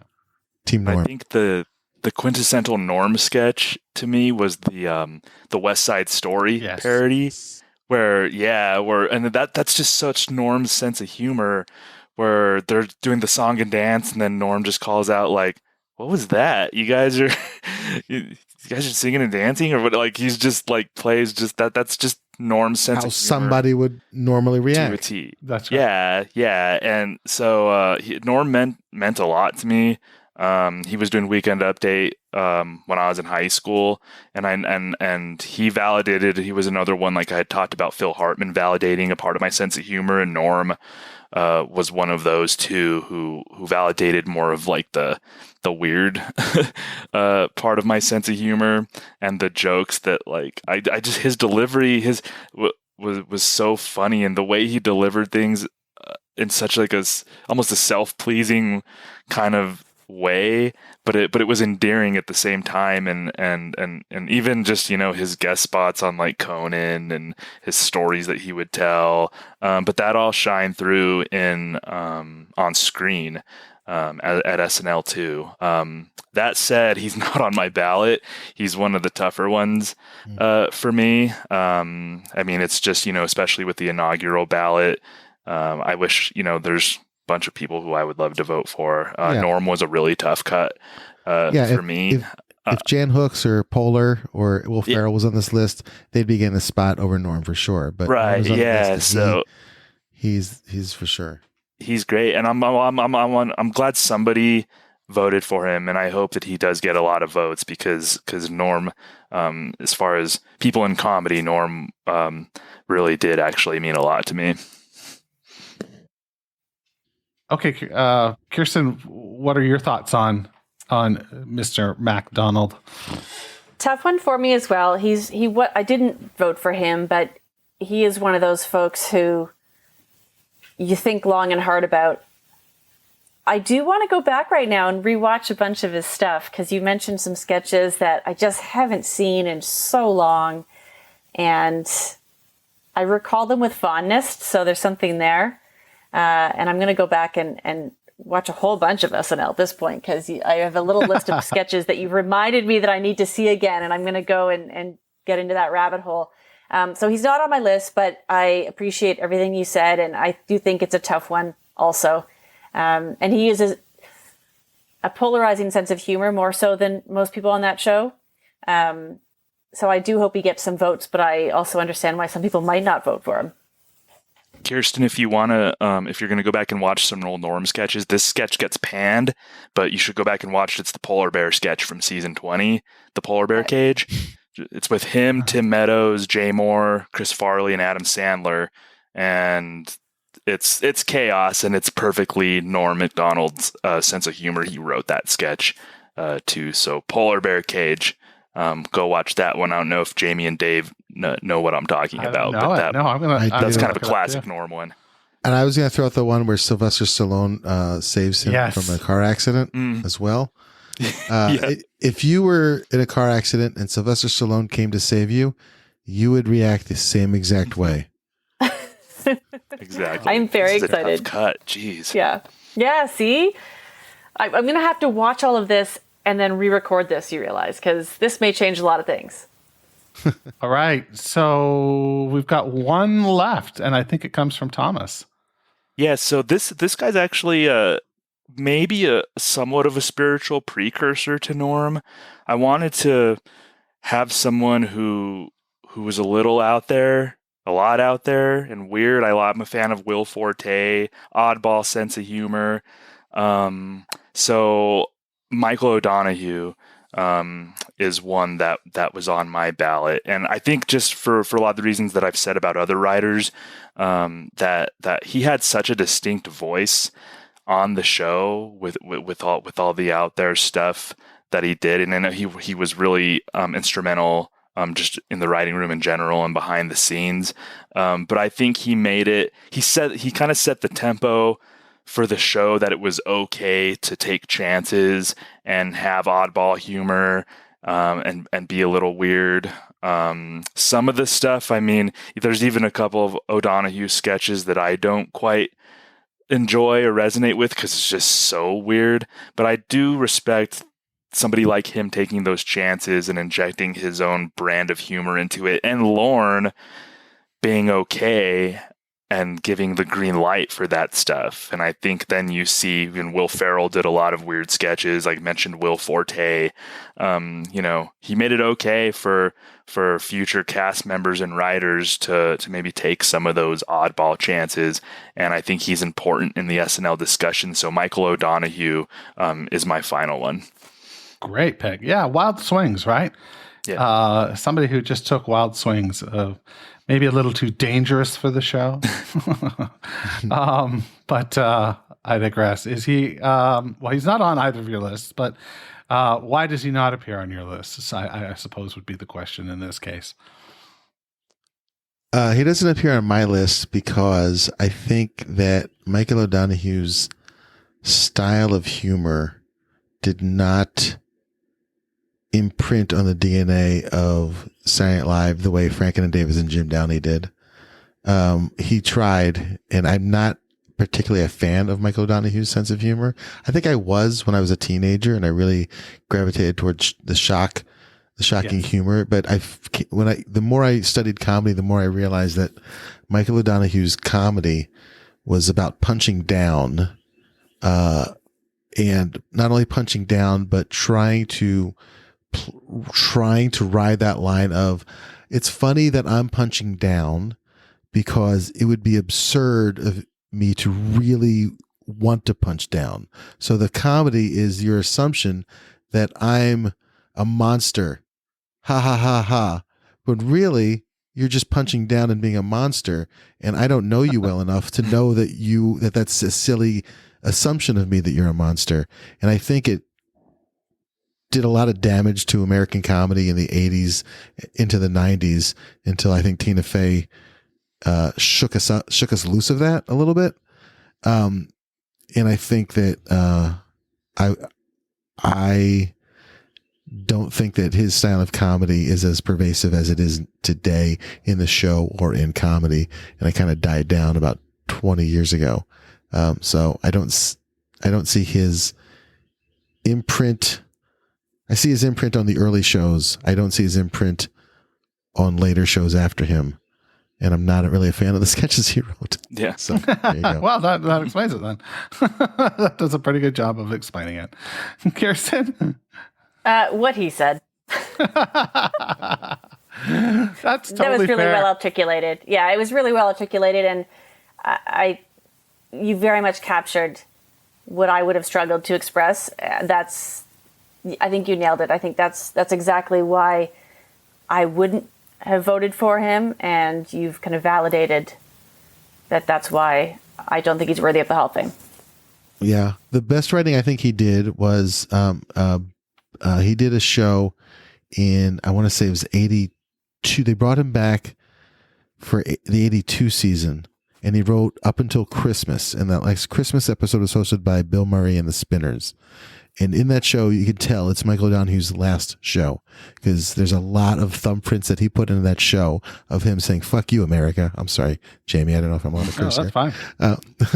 But you can kind of see how good he could have been had he had something to actually say, rather than just wanting to shock the audience into hurting Middle America. Oh, I'll have to watch that episode. Oh, there's so much. Do we know what he did afterwards? Like, did he get a chance to mature into that type of comedy?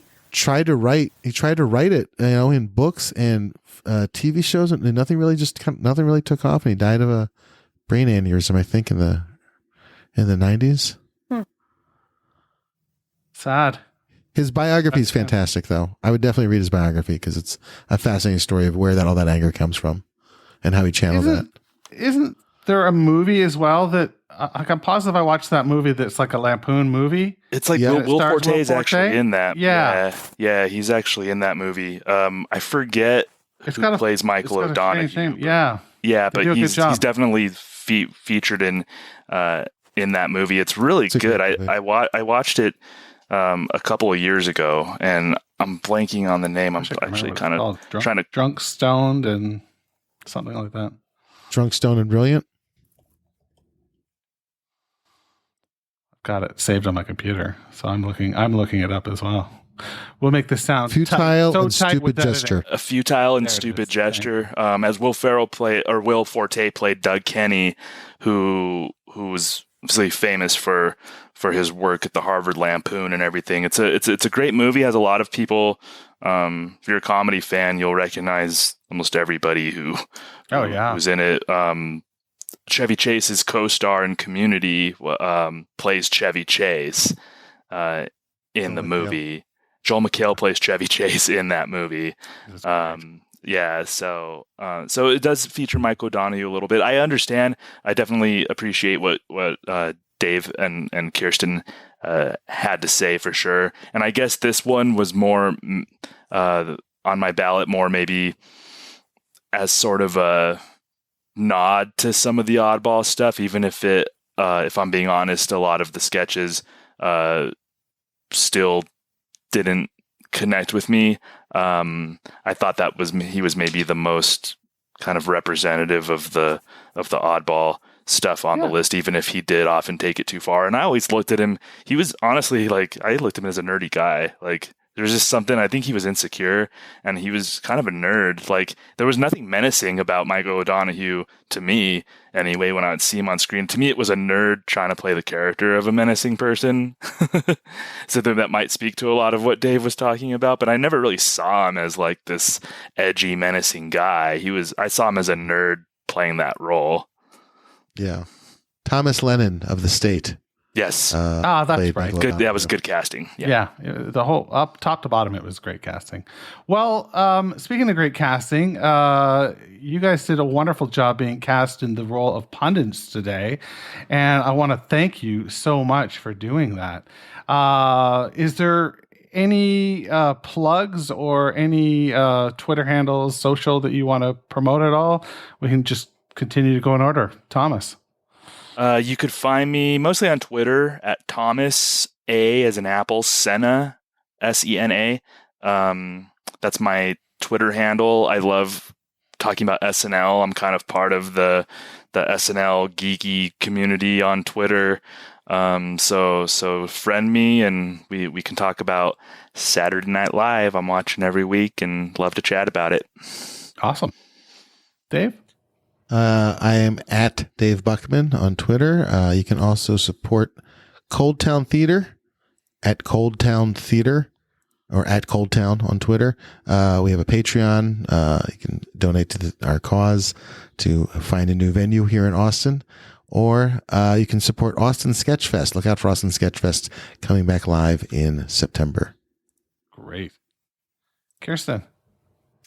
Instagram mostly at Kirstin Turnbull, KirstinTurnbull, and I welcome all SNL forwarded content. Excellent. Well, I really appreciate you guys taking the time today and the care that you took. There was some really thoughtful discussion and some great picks. I am really excited to see who makes the cut. So stay tuned.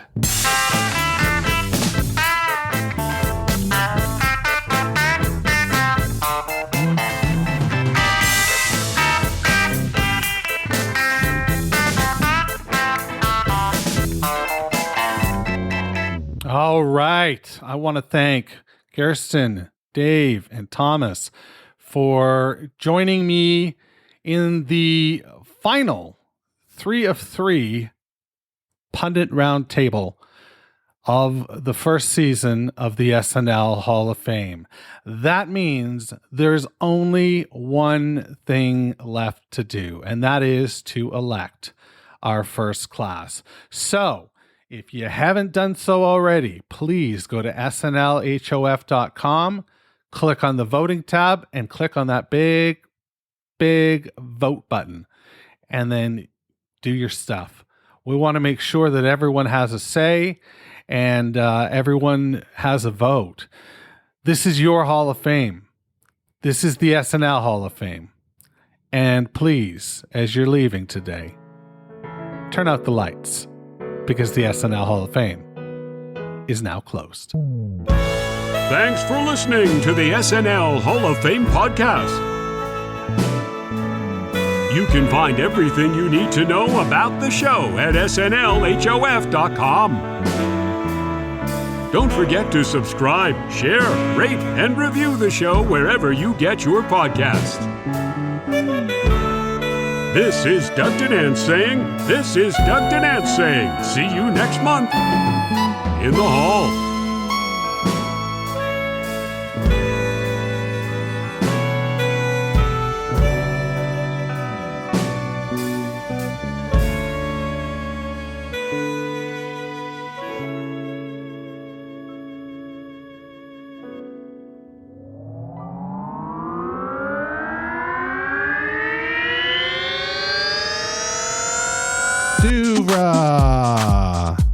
Podcasts and such. Your favorite band's about to play a sold-out show. You got in. Over here! With a friend. And found a spot close enough to see the set list. They're definitely playing your song. When you're with Amex, it's not if it's going to happen, but when. American Express. Don't live life without it.